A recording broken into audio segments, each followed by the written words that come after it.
నారాయణం నమస్కృత్య నరం చైవ నరోత్తమం దేవీం సరస్వతీం వ్యాసం తతో జయముదీరయేత్. హరి ఓం. పరమేశ్వర స్వరూపమైన సభకి నమస్కారం. పరమోత్కృష్టమైనటువంటి రోజు భీష్మ ఏకాదశి. మాఘమాసంలో వచ్చేటటువంటి శుక్లపక్షంలో వచ్చేటటువంటి ఏకాదశి. ఈనాడు భీష్ముడు పరమాత్మలో సాయుధ్యం పొందినటువంటి రోజు. భాగవతంలో భీష్ముడు చేసినటువంటి స్థుతిని మాత్రమే వివరించారు పాండవులు. మొన్నటి రోజున మీకు కుంతీదేవి శ్రీకృష్ణ భగవానుడి ప్రార్థన చేసిన ఘట్టాన్ని వివరించాను. కుంతీదేవి ప్రార్థన తర్వాత ధర్మరాజు గారు బాధపడుతుంటే, కురుక్షేత్ర సంగ్రామంలో నేను ఎందరో రాజుల్ని తెగటార్చాను, దాని వలన నాకు కలిగినటువంటి పాపం ఏ విధంగా పోతుంది అని బాధపడుతున్నటువంటి సమయంలో ధర్మ సూక్ష్మాలు తెలుసుకోవడం కోసమని కురుక్షేత్రంలో అంపశయ్య మీద పడుకుని ఉన్నాడయ్యా మహానుభావుడు భీష్ముడు. అక్కడికి వెడదాం పద అని కృష్ణ భగవానుడు ధర్మరాజుని తీసుకుని వెళ్ళినప్పుడు ధర్మములను ఉపదేశం చేసి ఆయన అనంత బ్రహ్మమునందు కలిసిపోయినటువంటి సంఘటన మాత్రమే వివరించారు. అప్పుడు కృష్ణ భగవాను ఆయన చేసిన స్తోత్రం. కానీ ఇవాళ భీష్మ ఏకాదశి పర్వదినాన్ని పురస్కరించుకుని నేను కించిత్తు స్వేచ్ఛ తీసుకుంటున్నాను. అందుచేత మహాభారతము, దేవీ భాగవతము, ఇతర గ్రంథాల్లో ఉండేటటువంటి భీష్ముని యొక్క చరిత్రని ఒక చోటికి క్రోడీకరించి దాన్ని ఒక్కసారి ఆవిష్కరించే ప్రయత్నం చేసి చిట్ట చివర భీష్మస్థుతిలోకి వచ్చేస్తాను. అప్పుడు భాగవతంలో ఉన్నటువంటి విషయాన్ని పూర్తి చేసినట్టు ఉంటుంది, ఇవాల్టి రోజున వినవలసినటువంటి విషయం ఏదో అది విన్నట్టు ఉంటుంది. ఏది వినడం చేత ఇవాళ మనం తరిస్తామో, ఏ మహాపురుషుడి యొక్క జీవితాన్ని మనం వినాలో అది వివరించే ప్రయత్నాన్ని చేస్తాను. భీష్ముడి జీవితం అంత తేలికైనటువంటి విషయం కాదు. ఆయన్ని అర్థం చేసుకోవడం ఎంత తేలిగ్గా కనపడుతుందో అంత కష్టమైన విషయం. ఎందుకంటే మధ్యలో మిమ్మల్ని నేను ఒక ప్రశ్న వేస్తాను, అప్పుడు మీరు ఆలోచన చేద్దురు కానీ అలా ఎందుకు జరిగింది అన్నది ఒకసారి మీరు ఆలోచన చేసే ప్రయత్నం చేద్దురు కానీ, ధర్మం అంటే ఎంత కష్టంగా ఉంటుందో, కాలం అంటే ఎలా ఉంటుందో మీరు గమనిద్దురు కానీ. భీష్ముడి జీవితంలో ఒకానొకప్పుడు బ్రహ్మగారు ఒక పెద్ద సభను ఒకదాన్ని తీర్చారు. అందులో ఋషులు, ప్రజాపతులు మొదలైనటువంటి వారందరూ ఇచ్చేశారు. ఇచ్చేసి ఆ సభ యందు కూర్చుని వారు చర్చ చేస్తున్నారు. దేని గురించి చర్చ చేస్తున్నారు అంటే, ఈ లోకములో కళ్యాణము జరిగేటట్టు చూడడం ఎలాగా, భగవంతుని యందు భక్తి కలిగేటట్టుగా ప్రవర్తించడం ఎలాగా. కాబట్టి మనం ఈశ్వరుడి యొక్క గుణములను ఆవిష్కరించి ప్రజలలో భక్తి పొందితే ఆ భక్తి వలన వారికి కావలసినటువంటి సమస్త కామములు చేకూరుతాయి. పైగా వారు నడవవలసినటువంటి పదంలో నడిచినటువంటి వారు అవుతారు. అందుచేత వీళ్ళందరికీ కూడా మనం ఏ విధంగా కళ్యాణమును సాధించి పెట్టాలి అని సభ జరుగుతోంది. ఆ సభ జరుగుతున్నటువంటి సమయంలో ఒక విచిత్రమైనటువంటి సంఘటన జరిగింది. ఆ సభలోకి గంగాదేవి ప్రవేశించింది. గంగమ్మ పరమ పవిత్రురాలు, హిమవంతుని యొక్క పెద్ద కూతురు గంగమ్మ. అందుకని ఆవిడ గంగాదేవి సభలో ప్రవేశించింది. సహజంగా ఆవిడ చాలా సౌందర్య రాశి, పార్వతీదేవికి తోబుట్టు కనుక విశేషమైనటువంటి అందగత్తె. ఆ తల్లి లోపల ప్రవేశించినటువంటి రీతిలో మహాసౌందర్య రాశి అయినటువంటి గంగ అక్కడ ఉండగా, చతుర్ముఖ బ్రహ్మగారి సభలో వాయువు వీచింది. ఒక పెద్ద గాలి వచ్చి గంగాదేవి యొక్క పవిట తొలగింది. తొలగితే అయితే దీని వెనకాతలో ఉండేటటువంటి ఆదిశక్తి, పరాశక్తి కారణమై ఉంటుంది. ఆవిడ ఏదో చాలా దూరం ఆలోచించి పనులు చేస్తుంది. అది అనుకోకుండా జరిగినటువంటి సంఘటనలు కావు, వాటి వెనక అమ్మవారి ప్రణాళిక ఏదో ఉంటుంది. ఆ గంగమ్మ పవిట తొలగితే బ్రహ్మగారి సభలో ఉన్నాం మనం. ఎంత గౌరవం పాటించారో చూడండి. ఉన్నటువంటి వాడు చతుర్ముఖ బ్రహ్మగారు సభలో ఉన్నారు, వారి ఆధ్యక్షంలో జరుగుతోంది. పైగా మనందరం ఆ సభకి విచ్చేసినటువంటి సదస్యులం. ఇలాంటి చోట మనం గౌరవంతో ప్రవర్తించాలని అందరూ తలలు వంచుకుని కూర్చున్నారు. కానీ అందులో కూర్చున్నటువంటి ఒక రాజర్షి మాత్రం తదేక దృష్టితో గంగమ్మ వంక చూస్తున్నాడు. ఆశ్చర్యకరంగా గంగమ్మ కూడా రాజర్షి వంక తదేక దృష్టితో చూస్తాం. వారిద్దరి యందు కామము అతిశయించింది. మనం చతుర్ముఖ బ్రహ్మగారి సభలో ఉన్నామన్న విషయాన్ని మరిచిపోయారు.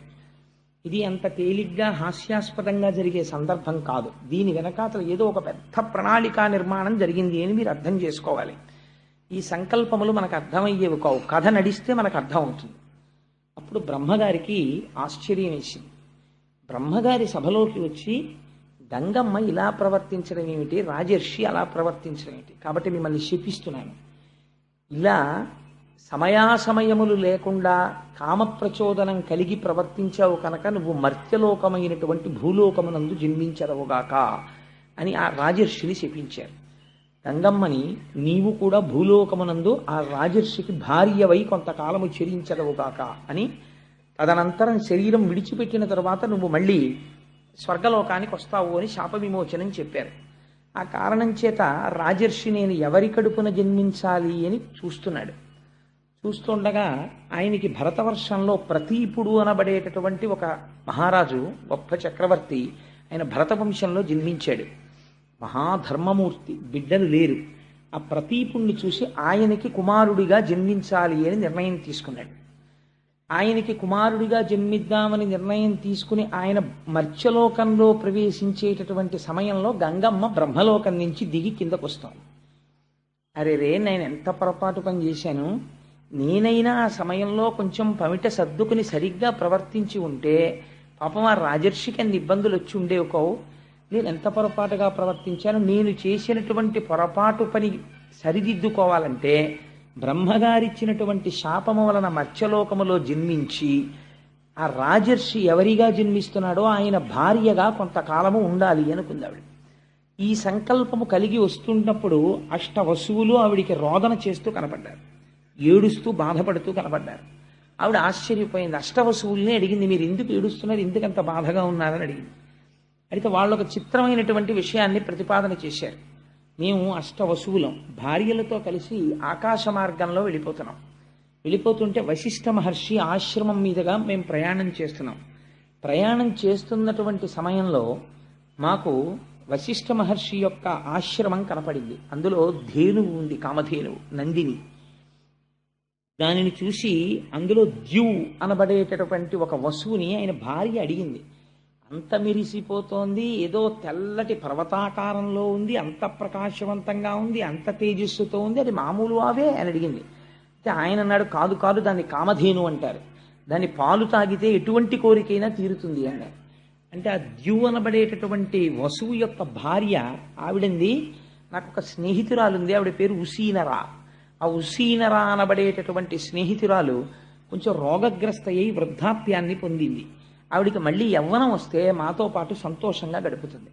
అందుకని మనం ఈ కామధేనువుని అపహరిద్దాం. ఎలాగో లేడు కదా వశిష్ఠుడు ఆశ్రమంలో, అపహరించి తీసుకుని వెళ్ళి ఈ కామధేనువు యొక్క పాలు ఉసీనరాకి పట్టిద్దామని. భార్య మాట కాదనలేక మిగిలినటువంటి వసువులతో కలిసి ద్యూ ఆ కామధేనువుని అపహరించాడు. అపహరించి తీసుకుని వెళ్ళిపోయాడు. వశిష్ఠ మహర్షి మరునాడు పూజ కోసమని, సాయంకాలం అగ్నికార్యం కోసమని దర్భలు మొదలైనవి సేకరించడానికని వెళ్ళారు. వారు తిరిగి వచ్చి ఆశ్రమంలో చూశారు, నందినీ ధేనువు కనపడలేదు.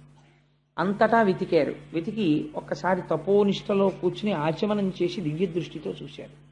అష్టవసువులు అపహరించడం తెలిసింది. తెలిసి వెంటనే శపించారు. బ్రహ్మర్షి లేని సమయం చూసి నందినీ ధేనువుని అపహరించారు కనుక మీరు భూలోకమునందు జన్మించెదరుగాక అని. ఈ అష్టవసువులకి వార్త తెలిసి పరుగు పరుగున వచ్చి వశిష్ఠ మహర్షి యొక్క పాదాల మీద పడ్డారు. మహాప్రభో, మీరు మాకు దారుణమైన శాపాన్ని అనుగ్రహించారు.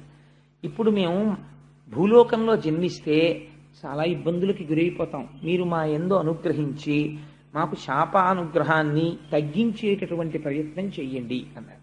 అంటే ఆయన అన్నారు, మీరు 80 వసువులు, 80లో 7 యందు పాపము యొక్క తీవ్రత తక్కువగా ఉన్నది. మీరు కేవలం ద్యువుకి సహకరించారు, కానీ అసలు అపహరించడానికి ప్రధానమైన కారణము ద్యువు. అందుచేత మీరు 7 పుట్టినటువంటి వెంటనే మరణిస్తారు. కాబట్టి నరుడిగా జన్మిస్తారు, కానీ జన్మించినటువంటి కొద్ది గంటలలో శరీరాన్ని వదిలిపెట్టేస్తారు. వదిలిపెట్టేసి మళ్ళీ వసువులైపోతారు. కానీ ప్రధాన పాత్ర పోషించినటువంటి ద్యువు మాత్రం పరాక్రమవంతుడై కని విని ఎరగనటువంటి చరిత్ర సృష్టించి భూలోకమునందు కొంతకాలముండి తరువాత తిరిగి బ్రహ్మైక్యమును పొందుతాడు. అందుకని ద్యువు మాత్రం కొంతకాలము లోకమునందు ఉండవలసినదే అని ఆయన శాప విమోచనాన్ని కటాక్షించారు. కటాక్షిస్తే ఆ 80 ఇప్పుడు భూలోకంలో జన్మించాలి. అందుకని వాళ్ళు బాధపడుతూ వస్తున్నారు. గంగమ్మని చూసి అడిగారు, అమ్మా నువ్వెందుకు ఎడుతున్నావు భూలోకానికి అన్నారు. ఇదిగో జరిగినటువంటి ఆ విషయం ఇలా ఉంది. అందుచేత నేను ఆ రాజర్షి ఎక్కడ జన్మిస్తాడో అక్కడ ఆయనకి భార్యని కావాలని వెడుతున్నాను. అయితే అమ్మ మాకు ఒక ఉపకారం చేసి పెట్టు, నువ్వు ఎలాగో వెడుతున్నావు కనుక నీ కడుపున మేము ఎనమండుగురం పుడతాం. పుట్టినప్పుడు నువ్వు మమ్మల్ని జ్ఞాపకం పెట్టుకుని శాప విమోచనం కోసం భూలోకంలో ఏ తల్లి కూడా పుట్టినటువంటి బిడ్డల్ని కొద్ది గంటలలోనే తీసుకెళ్లి చంపదు. ఏ తల్లి కొద్ది గంటలలో చంపదంటే నా ఉద్దేశం కొన్ని రోజులు పోయాక చంపుతుందని కాదు, ఎప్పటికీ అలా ప్రవర్తించదు. కన్న తల్లికి ఉండేటటువంటి మమకారం అటువంటిది. అందుకని మాకు శాప విమోచనం ఎలా కలుగుతుంది? అందుకని మేము నీకు బిడ్డలుగా జన్మిస్తాం. నువ్వు మాయందు అనుగ్రహించి పుట్టినటువంటి వెంటనే మమ్మల్ని మళ్ళీ తిరిగి మేము వసువుల యొక్క స్థానాన్ని అలంకరించడానికి వీలుగా ఆ శరీరం విడిచిపెట్టేటట్టుగా మమ్మల్ని కటాక్షించు అన్నారు. తప్పకుండా అలా చేస్తాను అంది. కాబట్టి వసువులు ఎదురు చూస్తున్నారు, గంగమ్మ ఎవరిని వివాహం చేసుకుంటుంది, ఆవిడ కడుపులోకి వద్దామని. ఇది జరిగితే గంగా తీరమునందు ప్రతీపుడనపడేటటువంటి భరతవంశంలో జన్మించిన చక్రవర్తి పుత్రార్థి అయి తపిస్తున్నాడే. ఆయనకి సామ్రాజ్యం ఉంది, సత్యం ఉంది, ధర్మం ఉంది, అన్నీ ఉన్నాయి, అన్ని భోగాలు ఉన్నాయి, కానీ సంతానం లేదు. ఈశ్వరానుగ్రహాన్ని అపేక్షించి ఆయన గంగా తీరంలో కూర్చుని తపస్సు చేసుకుంటున్నాడు. గంగమ్మ చూసింది. ఈ ప్రతీపుణ్ణి చూసి ఆయనే తాను ఇతపూర్వం బ్రహ్మసభలో చూసినటువంటి వ్యక్తి ఈయనే ఈ జన్మ తీసుకున్నాడు అనుకుని ఈయన్ని వివాహం చేసుకోవాలని ఆయన తపస్సులో కళ్ళు మూసుకొని ఇంద్రియాల్ని వెనక్కి తీసుకుని తపస్సు చేసుకుంటూ కూర్చున్నాడు. గంగమ్మ గబగబా గంగలోంచి లేచి బయటికి వచ్చి ఆయన కుడి తొడ మీద కూర్చుంది. ఎంత ఆశ్చర్యకరమైన విషయమో చూడండి. కూర్చుంటే ఆయనకి బాహ్య స్మృతి కలిగింది. తొడ మీద కూర్చున్న స్త్రీ ఎవరు అని చూశాడు. గొప్ప సౌందర్య రాశి.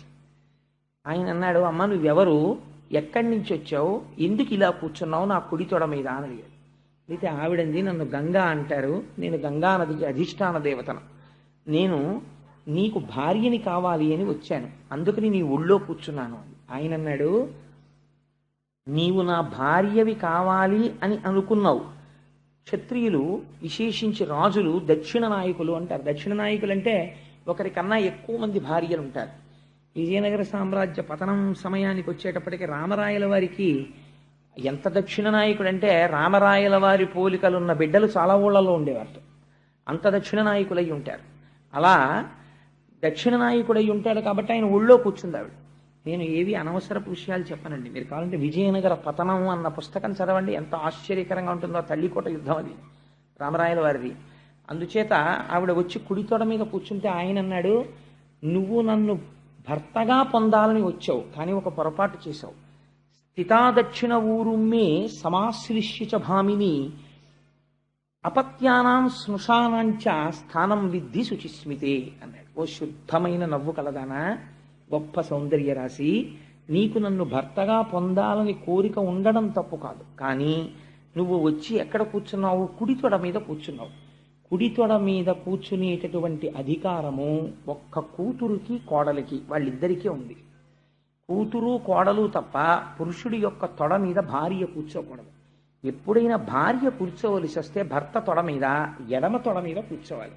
అసలు అలా ఎందుకు కూర్చోబెట్టుకుంటారండి? అలా ఎప్పుడు ఎవరు కూర్చోరు కదా, ఏదో కుర్చీల్లో కూర్చుంటారు, కానీ అలా ఒళ్ళో కూర్చోవడం, తొడల మీద కూర్చోబెట్టుకోవడం ఎల్లరంతా ఎక్కడ ఉంటుందండి బాబు అని మీరు అనుకోవచ్చు. ఉంటుంది. ఎక్కడుందో తెలుసా అండి? ప్రయాగలో వేణీదానం చేసేటప్పుడు ఉంది. జీవితంలో ఒక్కసారి చేస్తారు వేణీదానం, ఇంకొకసారి చేస్తామంటే ఒప్పుకోరు. సువాసినులు ఎన్ని జన్మలకి మళ్ళీ ఐదవతనంతోనే ఉండి ఐదవతనంతో వెళ్ళిపోవాలనుకున్న వాళ్ళు భర్త యొక్క ఎడమ తొడ మీద కూర్చుని వేణీదానం చేస్తారు. చాలా గమ్మత్తుగా ఉంటుంది, చాలా సంతోషంగా సరదాగా ఉంటుంది అది చూడడానికి. సరే, అందుచేత మేము ప్రయాగ వెళ్ళినప్పుడు చాలామంది చేశారు, మీరు చేశారు కదమ్మా, అందుకని ఆ వేణీదానం చేసినప్పుడు చాలా సరదాగా సంతోషంగా ఉంటుంది ఆ క్రియ. చేత ఎడమ తొడ మీద కూర్చుంటారు భర్తకి భార్య. అందుకని నువ్వు వచ్చి నా కుడి తొడ మీద కూర్చున్నావు కాబట్టి ఇప్పుడు నువ్వెవరు, నా కోడలితోనన్నా సమానం, కూతురితోనన్నా సమానం. నిన్ను నా కూతురితో సమానం అనడానికి వీల్లేదు. ఎందుచేత వీల్లేదంటే నువ్వు నన్ను భర్తగా పొందాలని అనుకున్నావు కాబట్టి నీకు ఆ భావన నా యందు ఉన్నప్పుడు నిన్ను నేను కూతురని అనకూడదు. కాబట్టి నాతో సమానుడైన వాడెవరు, నా కొడుకు. ఆత్మావై పుత్రనామాసి, నా తేజస్సు నా కుమారుని యందు ఉంటుంది. అందుకని నీవు నన్ను భర్తగా పొందాలనుకున్నావు కాబట్టి నా కుమారుడికి భార్య అవుతూ మరి అప్పుడు నువ్వు కూర్చోవడం ధర్మబద్ధం అయిపోతుంది. నువ్వు నా కోడలు వగుదువుగానివి, నాకు కుమారుడు జన్మిస్తే ఆ కుమారుడికి నువ్వు భార్య వగుదువుగాక, నీకు వరం ఇస్తున్నాను అన్నాడు. ఇప్పుడు చూశాడు ఆ పైనుంచి వచ్చినటువంటి రాజర్షి చూసి, గోభిషుడు అని ఆయన, ఇప్పుడు నాకు అవకాశం దొరికింది గంగమ్మని భార్యగా పొందాలి కాబట్టి నేను ఈ ప్రతీప మహారాజు యొక్క కుమారుడిగా జన్మిస్తాను అని ఆయన తేజస్సులోకి ప్రవేశించి శంతన మహారాజన్న పేరుతో జన్మించాడు. ఈ శంతన మహారాజు పెరిగి పెద్దవాడై యవ్వనానికి వచ్చిన తర్వాత పట్టాభిషేకం చేసి ప్రతీపుడి పిలిచి ఒక మాట చెప్పాడు.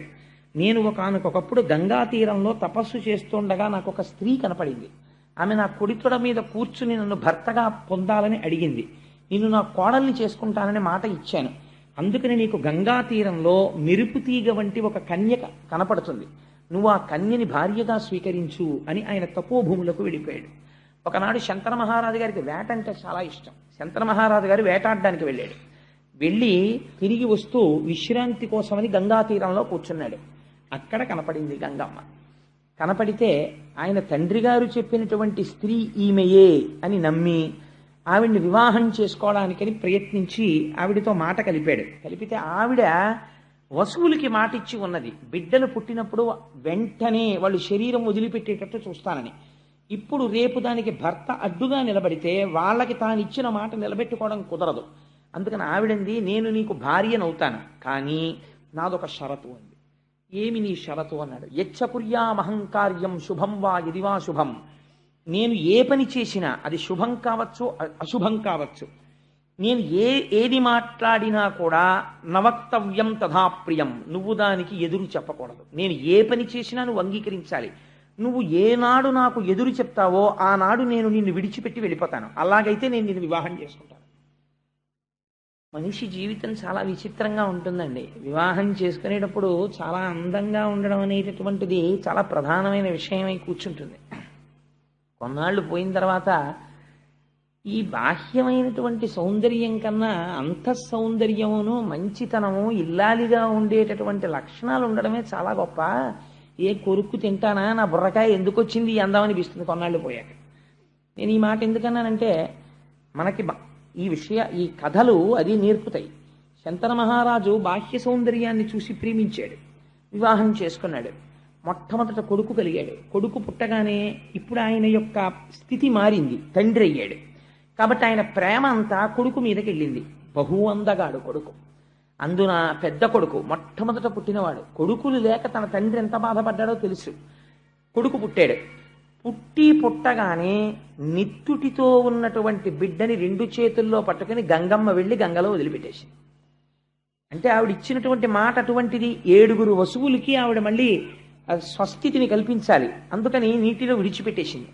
ఊరుకున్నాడు. ఎందుకనంటే వరం ఇచ్చాడు ఆవిడికి. యచ్చకుర్యామహంకార్యం శుభం వా యదివా శుభం, ఏది చేసినా అడ్డు పెట్టకూడదు, అందుకని ఊరుకున్నాడు. అలా ఒకసారి కాదు, 2 మాటలు కాదు, 3 మాటలు కాదు, 4 మాటలు కాదు, 7 సార్లు అయిపోయింది. 7 కొడుకుల్ని తీసుకెళ్లి గంగలో కలిపేసింది. 8వ మాట మహాతేజోవంతమైనటువంటి కుమారుడు జన్మించాడు. 7 మాటలు లేని ప్రేమ 8వ మాట ఎందుకు భార్యను అడ్డు పెడతాడండి? అంటే గంగమ్మ ఇచ్చినటువంటి వరం అక్కడతో పూర్తయిపోయింది. 8వ మాట మళ్ళీ ఆ బిడ్డని తీసుకుని వెళ్ళిపోతోంది గంగ వైపు. వెళ్ళిపోతుంటే ఆయన అన్నాడు, ఛీ రాక్షసి, ఎవరైనా మాతృత్వాన్ని కోరుకుంటారు, నువ్వేమిటి ఎంతమంది కొడుకులు పుట్టినా తీసుకెళ్లి గంగలో పారేస్తుంటావు. ఇప్పుడు 8వ మాట చేస్తున్నావు ఈ పని, ఇంకా నేను సహించను, నువ్వు ఆ పని చెయ్యడానికి వీల్లేదు. గంగమ్మ నవ్వింది, నువ్వు నేను చేసిన పనికి ఎప్పుడు అడ్డు పెడతావో అప్పుడు నిన్ను విడిచిపెట్టి వెళ్ళిపోతానని నేను ముందే చెప్పాను. ఇవాళ నువ్వు అడ్డు పెట్టావు, అందుకని నేను వెళ్ళిపోతున్నాను. వెళ్ళిపోతే వెళ్ళిపో, నా కొడుకుని నాకు ఇచ్చాను.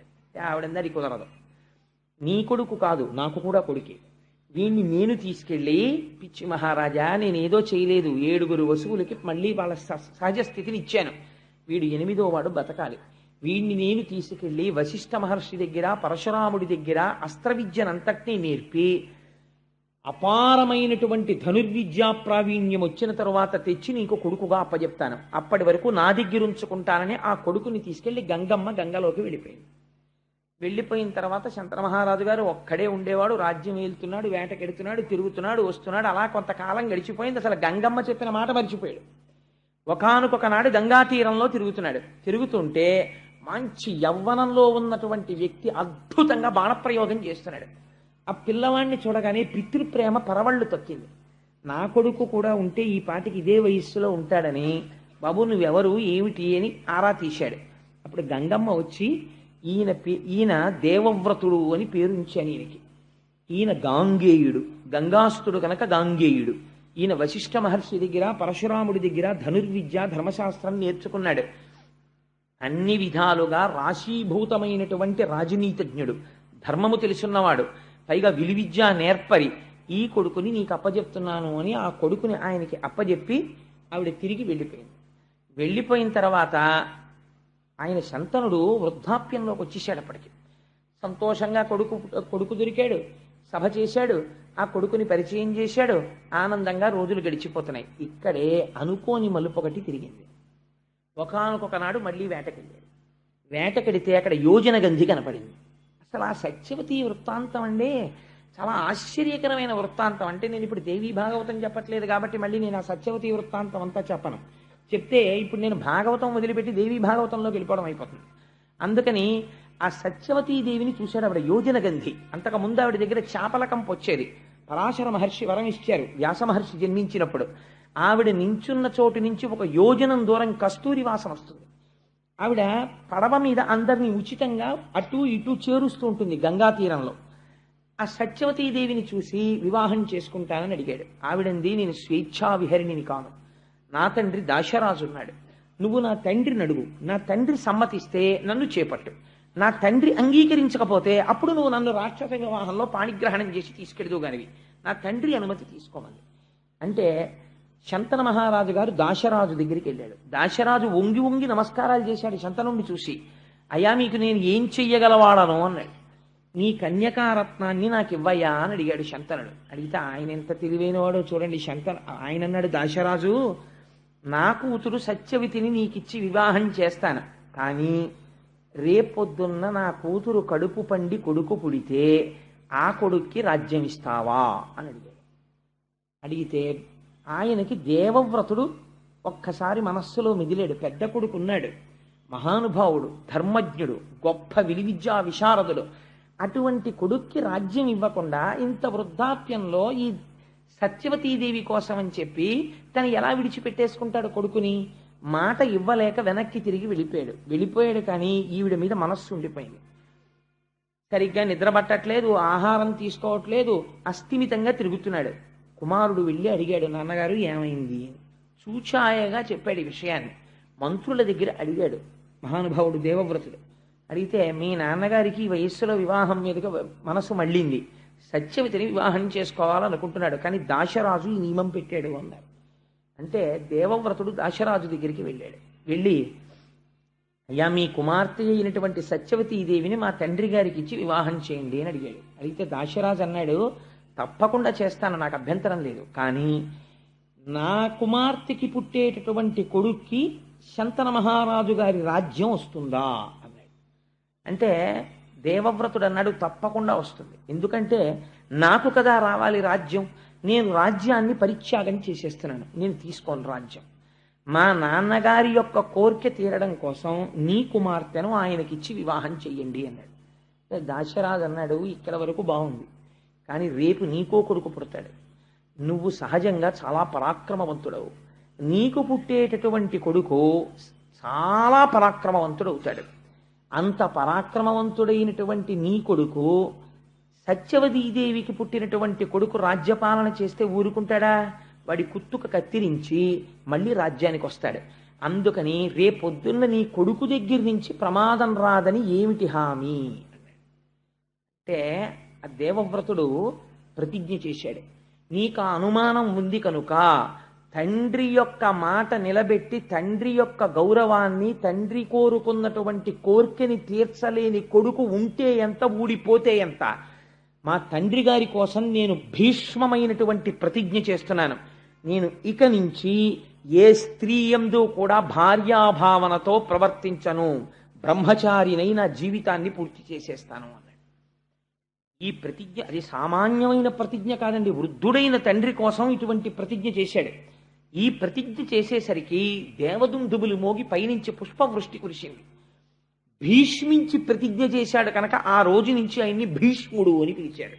ఆచరించి చూపించాడు కనుక భీష్మాచార్యుడు అని పిలిచారు. అప్పుడు తండ్రి గారు విని తెల్లబోయాడు. ఎంత త్యాగం చేశావురా, నీకు 2 వరాలు ఇస్తున్నాను. 1, యుద్ధ భూమిలో నువ్వు చేతిలో కోదండం పట్టుకొని ధనస్సు పట్టుకొని ఉండగా నిన్ను దేవేంద్రుడు కూడా ఓడించలేడు. 2, నీకు మరణము లేదు, స్వచ్ఛంద మరణం. నువ్వు కోరుకుంటే వస్తుంది, నువ్వు కోరకపోతే రాదు.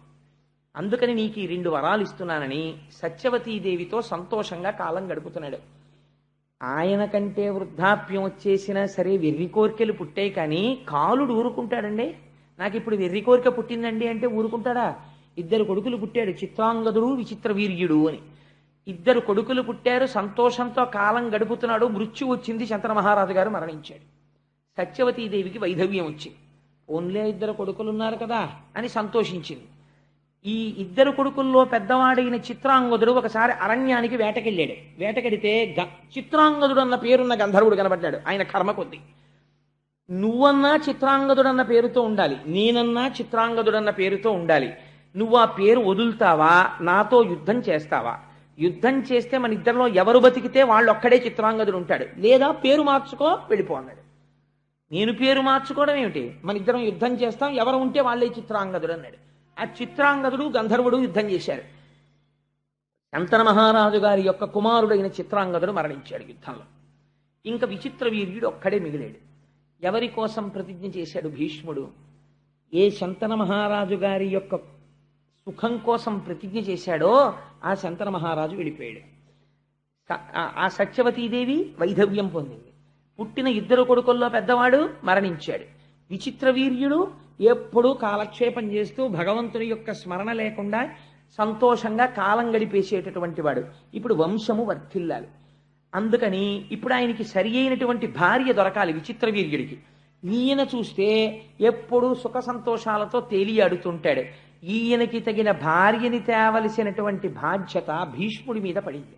చూడండి, ఆ వయస్సులో భీష్మాచార్యుడి చేసినటువంటి ప్రతిజ్ఞ వల్ల ఎన్ని కష్టాలు అనుభవించాడో చూడండి మహానుభావుడు.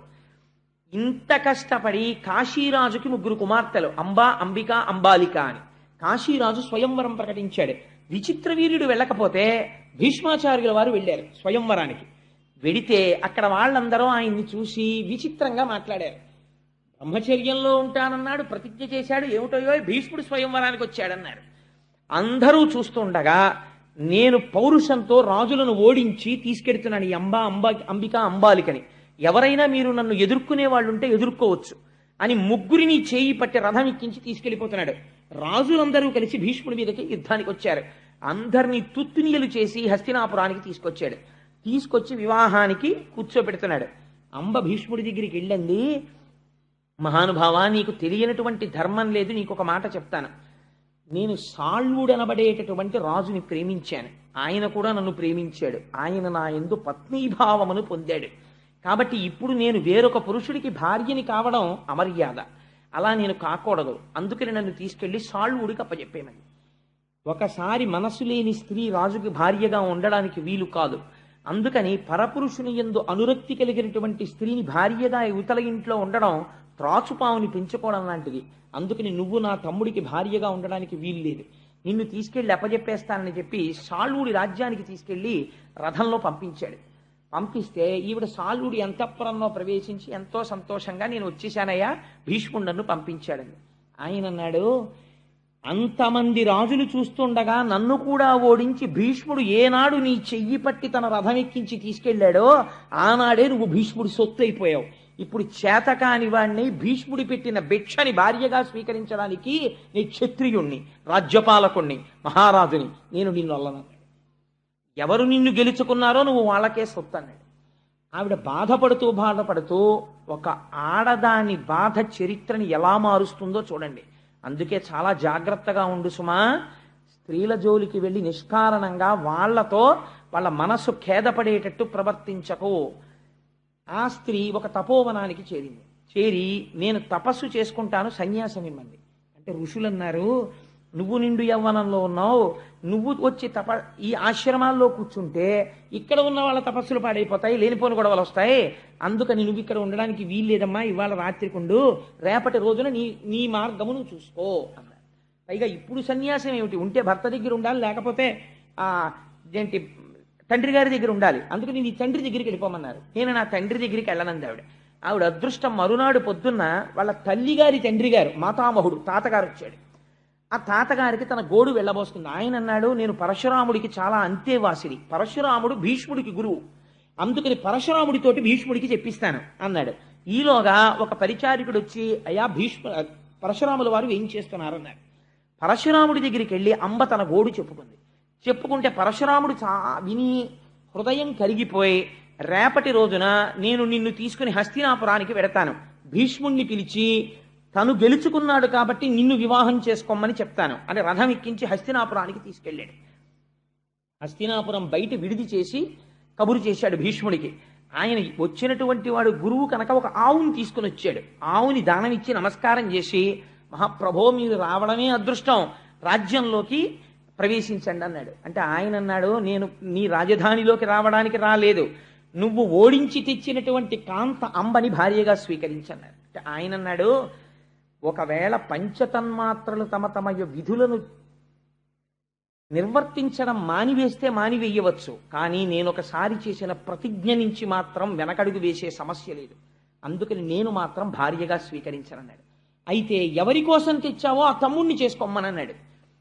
విచిత్ర వీర్యుణ్ణి అడిగారు. ఆయన అన్నాడు, వేరొకడి యందు మనసు పెట్టుకున్నానని వెళ్ళిపోయినటువంటిది తిరిగి వస్తే ఆవిడ నేను పెళ్లి చేసుకున్నా, నాకు అక్కర్లేదన్నాడు. ఎంత పౌరుషం వచ్చిందో చూడండి విచిత్ర వీరుడికి. కాబట్టి ఇప్పుడు పరశురాముడికి ఆగ్రహం వచ్చింది, నువ్వు చేసుకుంటావా నాతో యుద్ధం చేస్తావా అన్నాడు. భీష్ముడు అన్నాడు, ప్రతిజ్ఞాపాలనం కోసం ప్రాణములు విడిచిపెట్టేస్తాను, మీరు కురుక్షేత్రానికి పదండి, అక్కడికి వస్తున్నాను యుద్ధానికి అన్నాడు. ఇద్దరు కురుక్షేత్రం చేరుకున్నారు. అక్కడ బ్రహ్మాండమైన యుద్ధం 22 రోజులు బ్రహ్మాండమైన యుద్ధం జరిగింది. తుత్తునీయల కింద కొట్టేసుకున్నారు ఒకళ్ళనొకళ్ళు. ఆఖరికి ఒక రోజు రాత్రి శిబిరంలో భీష్మాచార్యుల వారు పడుకుని ఉన్నారు. పరశురాముడిని నేను ఎలా నిగ్రహించగలను, రోజు ఆయనకి నమస్కారం పెట్టి యుద్ధం చేసేవారు గురువుగారు.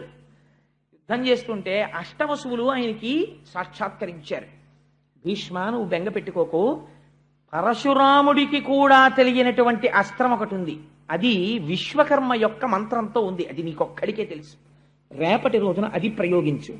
ఆ అస్త్రం ప్రయోగిస్తే మరునాడు సూర్యోదయం వరకు పరశురాముడు నిద్రైపోతాడు. నిద్రపోయిన వాడు మరణించిన వాడితో సమానం యుద్ధభూమిలో. మరునాడు సూర్యోదయం వరకు మేల్కొనలేదు కాబట్టి పరశురాముడు మరణించినట్లే, కాబట్టి ఆ అస్త్రాన్ని ప్రయోగించు అన్నారు. తప్పకుండా ప్రయోగిస్తానని లేచి స్నానం చేసి ఆచమనం చేసి యుద్ధానికి వచ్చాడు.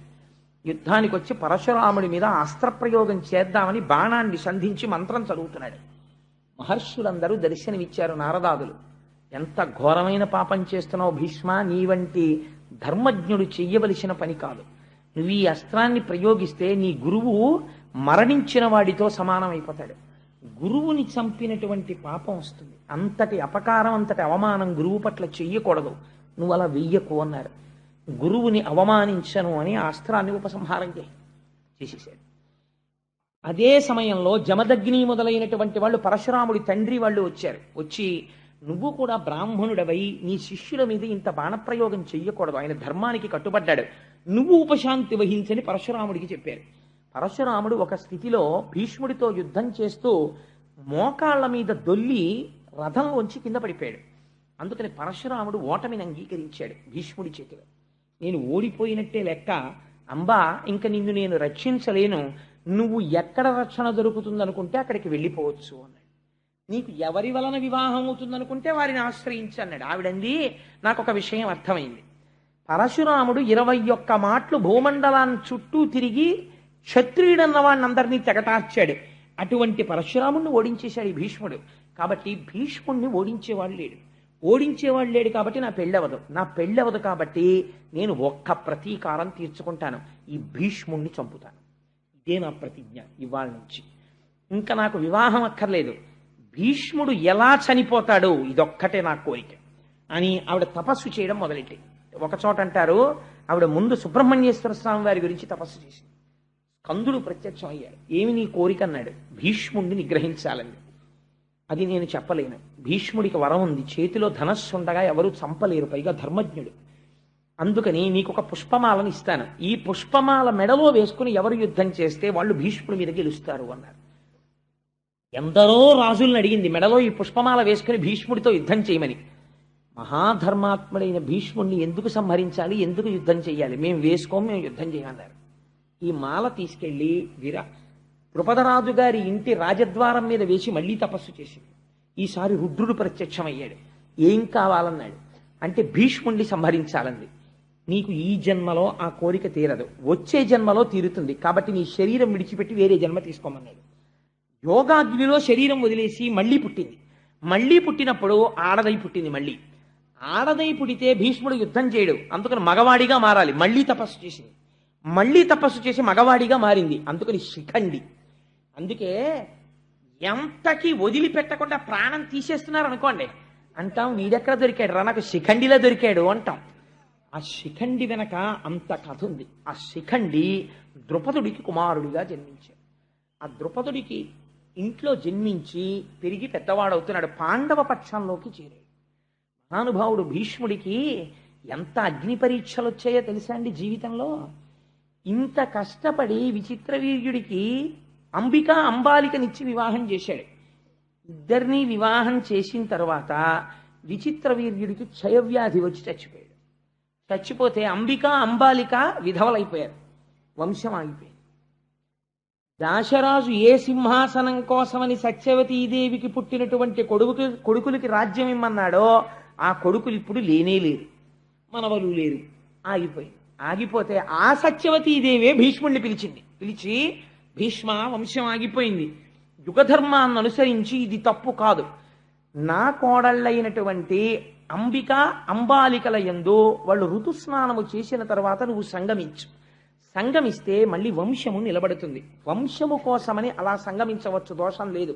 అందుకని నువ్వు సంగమించు అత్తగారి అనుగ్రహంతో ధర్మబద్ధమైతే అని అడిగింది ఆవిడ. అంటే దాని ఎందుండేటటువంటి ధర్మ సూక్ష్మం వేరు. ఇప్పుడు నేను దేవీ భాగవతం మాట్లాడటం లేదు కదా. 8 రకాల కొడుకులు ఉంటారు, ఆ కొడుకులు ఏమిటి, ఎలా వస్తారు, అది ఎలా ధర్మం అవుతుంది, ఇవన్నీ దేవీ భాగవతం అయితే చెప్పాలి. ఇప్పుడు ఎందుకు ఆలరంతా నాకు. అందుకని ఈ మాట చెప్తే భీష్ముడు అన్నాడు, అమ్మా నేను ప్రతిజ్ఞ చేశాను ఆనాడే, నేను ఏ స్త్రీ ఎందు కూడా అలా ప్రవర్తించను, నేను బ్రహ్మచర్య నిష్ఠ ఎందు ఉన్నవాడను, అందుకని వంశము లేకపోతే నేనేమీ చెయ్యలేను, కానీ నేను మాత్రం అలా ప్రవర్తించను. దీనికి ఒక్క పరిష్కారం, ఎవరైనా బ్రహ్మజ్ఞాన సంపన్నుడై కేవలము వరకటాక్షము కోసమని సంగమించడము తప్ప శరీరమునందు అటువంటి కోరిక లేని ఒక బ్రాహ్మణుణ్ణి, ఒక బ్రహ్మజ్ఞానిని వేడుకో అన్నాడు. అంటే అప్పుడు వ్యాసుణ్ణి ప్రార్థన చేసింది. సరే, ఆ తర్వాత కథ మీకు తెలుసు. పాండవులు పుట్టడం, పాండురాజు గారు పుట్టడం, విదురుడు పుట్టడం, ధృతరాష్ట్రుడు పుట్టడం, దాసికి విదురుడు పుట్టడం, అలా వాళ్ళు ముగ్గురు పుట్టడం, తర్వాత కథ నడిచింది. ఆ తర్వాత ఎక్కడికి వచ్చేసింది, ఇన్ని తరాలు మారిపోతున్నాయి. ధృతరాష్ట్రుడు పుట్టాడు, పాండురాజు పుట్టాడు, పాండురాజు మళ్ళీ మరణించాడు, పాండురాజు యొక్క పిల్లలు పుట్టేశారు పాండవులు, ధృతరాష్ట్రుడికి దుర్యోధనాదులు జన్మించారు.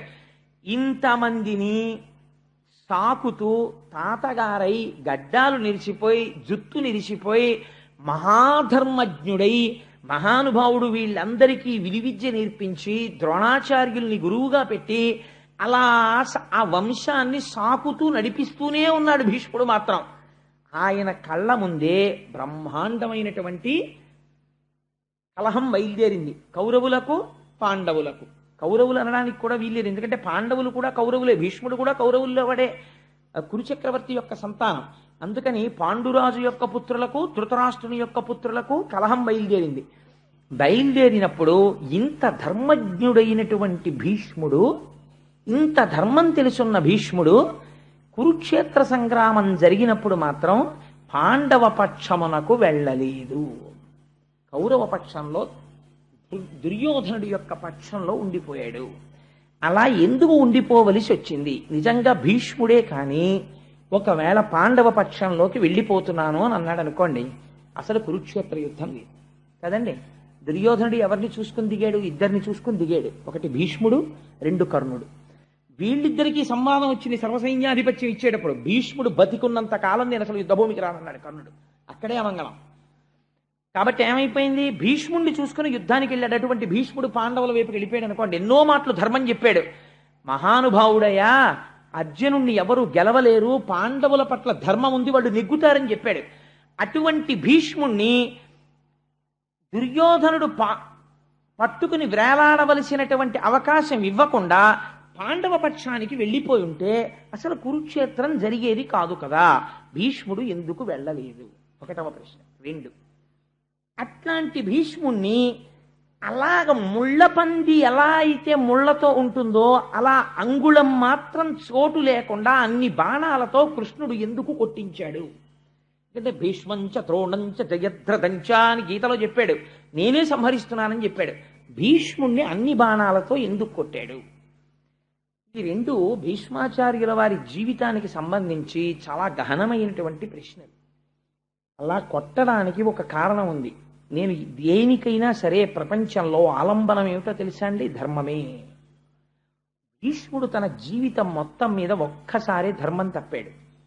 అది కూడా పూర్తిగా ధర్మం తప్పాడు అని చెప్పడం కూడా కుదరదు. ధర్మం తప్పాడా తప్పలేదా అని చెప్పడానికి వీలు లేని రీతిలో ఒకసారి మాట్లాడాడు. ఎప్పుడు మాట్లాడాడు అంటే, ధర్మరాజు గారికి శకునికి ద్యూత క్రీడ జరుగుతున్నప్పుడు శకుని మధువుని సేవించి ఉండడంలో మరిచిపోయి ముందు ధర్మరాజుని ఒడ్డాడు. ధర్మరాజుని నిన్ను నువ్వు పణంగా పెట్టుకో అన్న తర్వాత ధర్మరాజు ఓడిపోయాక గుర్తొచ్చింది శకునికి, ఈ భార్య ఉంది కదా ద్రౌపది, ఆవిడ్ని ఒడ్డు అన్నాడు.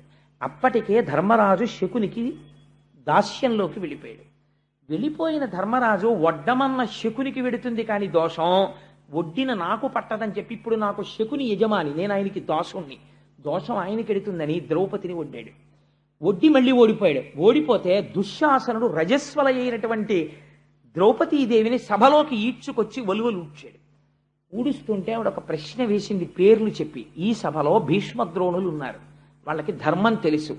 నన్నోడి తన్నోడెనా, తన్నోడి నన్నోడెనా, ధర్మం చెప్పమని అడిగాడు. భీష్ముడు పెద్ద సంకటంలో పడ్డాడు. భీష్ముడు నోరు విప్పి మాట్లాడి, ధర్మరాజు చేసినది దోషమే, ఓడిపోయిన ధర్మరాజుకి ద్రౌపదిని ఒడ్డేటటువంటి అధికారము లేదు అని అంటే వెంటనే ద్రౌపదీదేవి మహాపతివ్రత, ఆవిడ శపిస్తే కౌరవులు ధృతరాష్ట్రుని యొక్క సంతానమంతా నశించిపోతారు. ఇంత కష్టపడి పెంచి పోషించాడు వీళ్ళందరినీ, తన కళ్ళ ముందు పోతారు. అందుకని పోని చెప్పకుండా ఉందామంటే ఎదురుగుండా ఒక మానవతి, ఒక మహాపతివ్రతకి వలువలు ఉడుస్తున్నారు. కాబట్టి ఏం చెప్పాలో అర్థం కాలేదు. తెలిసి చెప్పాడా, తెలియక చెప్పలేదా అన్నది తెలియకుండా ఒక మాట అని ఊరుకున్నాడు. ధర్మరాజంతటి వాడే నేను ఓడిపోయానని ఒక మాట అన్నాడు. ఈ స్థితిలో ఏది ధర్మము అన్నది చెప్పడం కొంచెం కష్టం ద్రౌపది అన్నాడు.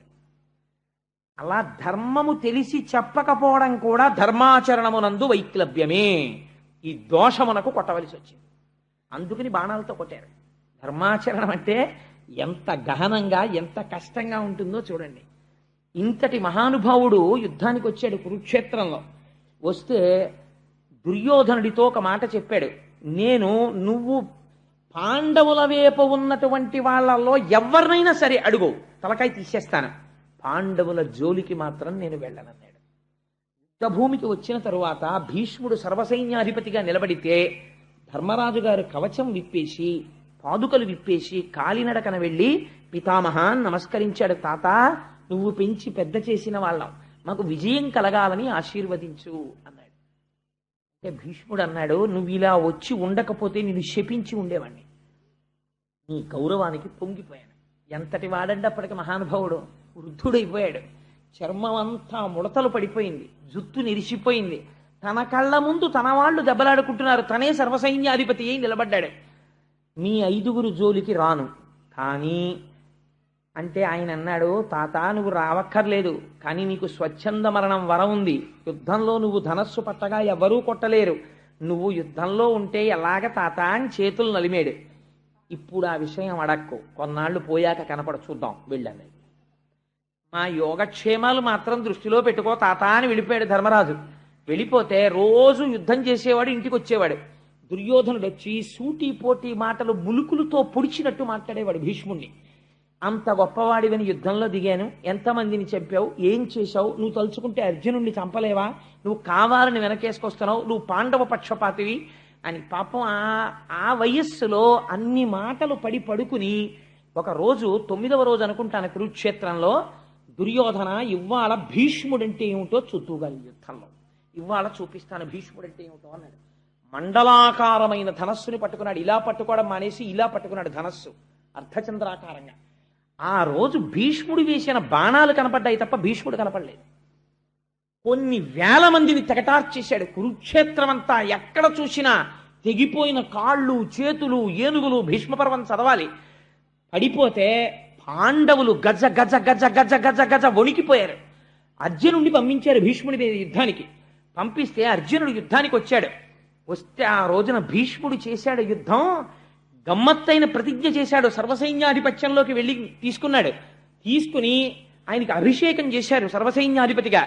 చేస్తే దూతలు వచ్చి చెప్పారు కృష్ణ పరమాత్మ ప్రతిజ్ఞ చేశారు అర్జునుడికి సారథ్యం చేస్తాట, చేత్తో ధనస్సు పట్టుకోట, ఏ విధమైనటువంటి అస్త్రశస్త్రములను పట్టను అని ప్రతిజ్ఞ చేశాడన్నాడు. భీష్ముడు అన్నాడు నేను ప్రతిజ్ఞ చేస్తున్నాను సర్వసైన్యాధికారిగా, కృష్ణుడి చేత అస్త్రం పట్టిస్తానన్నాడు. కృష్ణుడు పరమాత్మ అని భీష్ముడికి తెలుసు. అటువంటి కృష్ణుడితో అస్త్రం పట్టిస్తానన్నాడు. పట్టను అని కృష్ణుడు అన్నాడు. ఇప్పుడు ఈశ్వరుడి ప్రతిజ్ఞ నెరవేరుతుందా భక్తుడి ప్రతిజ్ఞ నెరవేరుతుందా? ఆ రోజు అర్జునుడు ఎదురొస్తే కొట్టాడు బాణాలు భీష్మాచార్యుల వారు. ఎన్ని ధనస్సులు తీసుకున్నా విరిగిపోయాయి. ఇంత సవ్యసాచి ఇంత కవ్వడి కొట్టిన బాణాలకి కృష్ణ పరమాత్మ కవచం పిట్లిపోయి మోదుగ చెట్టును కొట్టినట్టు కొట్టేశాడు కృష్ణుణ్ణి. వెనక్కి తిరిగి చూశాడు. నెత్తురు ఏరుల కింద పారిపోతోంది అర్జునుడి శరీరంలోంచి. కృష్ణుడు ప్రతిజ్ఞ మరిచిపోయి ఒక్కసారి చక్రం పట్టుకుని దూకేశాడు. సంతోషం పరస్తాను భీష్ముడిని.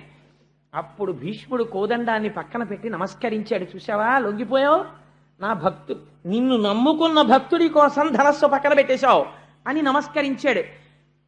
10 రోజుల యుద్ధం పూర్తయిపోయిన తర్వాత ధర్మరాజు గారు కృష్ణుణ్ణి పిలిచి అన్నాడు, పితామహుడు యుద్ధం చేస్తుంటే ఇంకా యుద్ధం చెయ్యలేం. ఆయన సామాన్యుడు కాడు, అరివీర భయంకరుడు. ఎలా ఆయన్ని యుద్ధం నుంచి ఆపడం అని అడిగితే కృష్ణ పరమాత్మ అన్నారు, దీనికి ఒక్కటే పరిష్కారం. నువ్వు చెప్పులు విప్పేసి కవచం తీసేసి శిరస్త్రాణం తీసేసి 5గురు పాండవులు నేను కలిసి భీష్ముడి శిబిరానికి వెళ్ళి నమస్కారం చేసి ఆయన్ని అడుగుదాం అన్నారు. సరే పదండి అన్నారు. ఎంత ఆశ్చర్యం చూడండి. ఏ మనవడు అడగకూడని ప్రశ్న. ధర్మరాజు గారు వెళ్ళి నమస్కారం చేస్తే ఒక్క మీకు సమర్థిస్తూ యుద్ధం చేయమని అడగడం తప్ప ఇంకేదైనా కోరుకో, ఇంత రాత్రి వేళ పాదచారి అయి ఎందుకు వచ్చావు ధర్మజ అని అడిగాడు. తాత ఇలా అడిగానని ఏమనుకోవద్దు, నువ్వు అసలు ఎలా చచ్చిపోతావు తాత అని అడిగాడు. ఎంత దారుణమైన మాట అండి ప్రపంచంలో ఇది. అసలు తాత నువ్వు ఎలా మరణిస్తావు అని అడిగాడు. అడిగితే అప్పుడు నవ్వి అన్నాడు, నా చేతిలో ధనస్సు ఉన్నంత కాలం నేను మరణించను. మనవడి యొక్క ప్రజ్ఞ చూసి పొంగిపోయాను అర్జునుడు వేసిన బాణాలకి. నా ధనస్సు పక్కన పెట్టాలంటే కొన్ని సందర్భాల్లోనే పెడతాను. రథం మీద స్త్రీ వచ్చి బాణం వేస్తే నేను ధనస్సు పక్కన పెట్టేస్తాను. ఎవరిదైనా పతాకం కిందకి జారిపోతే నేను యుద్ధం చేయను. వెన్నిచ్చి పారిపోతుంటే యుద్ధం చేయను. ఆడదిగా పుట్టి మగవాడిగా మారినటువంటి వాడు యుద్ధానికి వస్తే యుద్ధం చేయను. ఇందులో స్త్రీని పట్టుకుని యుద్ధానికి వచ్చేంత అవలక్షణం మీ దగ్గర లేదు. మీరు నాకు వెన్నిచ్చి చూపించి పారిపోరు. మీలో ఎవరి పతాకం కిందకి జారిపోదు. కాబట్టి మీకున్న అవకాశం ఒక్కటే. మీ పక్షంలో నామరణం కోసం తపస్సు చేసిన శిఖండి ఉన్నాడు. ఆ శిఖండిని అర్జునుడి రథానికి ముందు నించోపెట్టండి. నించోపెడితే శిఖండి బాణాలు వేస్తే నేను ధనస్సు పక్కన పెట్టేస్తాను. ధనస్సు పక్కన పెట్టేశాను కాబట్టి నేను మళ్ళీ బాణం వెయ్యను కాబట్టి వెనక నుంచి అర్జునుడితో బాణ పరంపర కురిపించి నా శరీరాన్ని దుల్లగొట్టేయండి అన్నాడు. అలాగే తాత అని వెళ్ళిపోయాడు. వెళ్ళిపోతే ఏడ్చాడండి అర్జునుడి శిబిరంలో. మహానుభావుడు తండ్రి లేక మేము ఏడుస్తుంటే ఆ రోజుల్లో మాకు నాన్న అని ఎవరిని పిలవాలో తెలియక మా పట్ల అంత ప్రేమతో ఉన్న భీష్ముడి దగ్గరికి వెళ్ళి కౌరవులు మమ్మల్ని బాధ పెడుతుంటే నాన్న అని తెలియక మేము పిలిస్తే నేను నాన్నని కాను నాన్న తాతని అని ఆయన ఒడిలో కూర్చోపెట్టుకుని మాకు గోరు ముద్దలు తినిపించాడు. మమ్మల్ని పెంచి పెద్ద చేశాడు. సర్వకాలముల యందు మా ఉన్నతిని కోరాడు. మాకు ఆశీర్వచనం చేశాడు. మాకు విలువిద్య నేర్పాడు. మాకు ద్రోణుణ్ణి గురువుగా పెట్టాడు. అంతటి మహాపురుషుడు ఇవాళ వృద్ధుడైపోయాడు. తండ్రి కోసమని ప్రతిజ్ఞ చేశాడు. సర్వం త్యాగం చేసేశాడు. అంతటి ధర్మమూర్తి అయి తన వంశాన్ని చూసుకోవాలని ఇంతకాలం నిలబడిపోయాడు.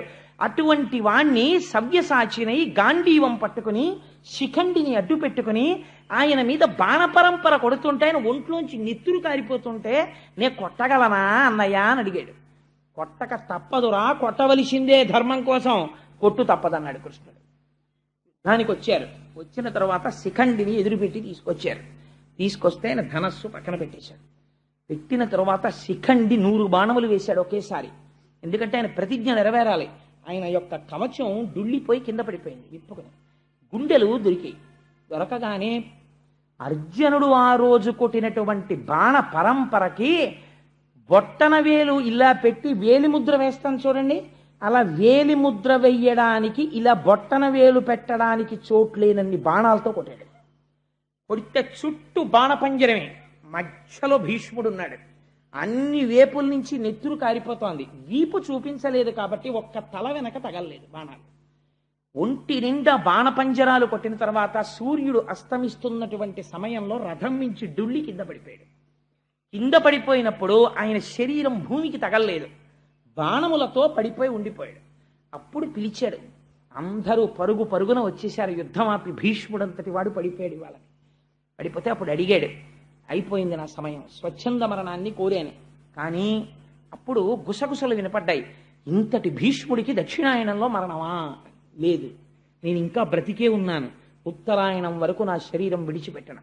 సూర్యుడు మకర రాశిలో ప్రవేశించి మాఘమాసం వచ్చిన తర్వాత రథసప్తమి నాడు రథం ఉత్తర దిక్కుకు తిరిగాక ఏకాదశి ఘడియల్లో నా ప్రాణం విడిచిపెడతాను అని అర్జునుణ్ణి పిలిచి, నా తల వ్రేలాడిపోతోందయ్యా వెనక్కి, మర్మస్థానములన్నీ కదిలిపోతున్నాయి, బాణములు కొట్టేయడం వల్ల నెత్తురు ఓడిపోతోంది, నాకు తలగడ అమర్చు అన్నాడు.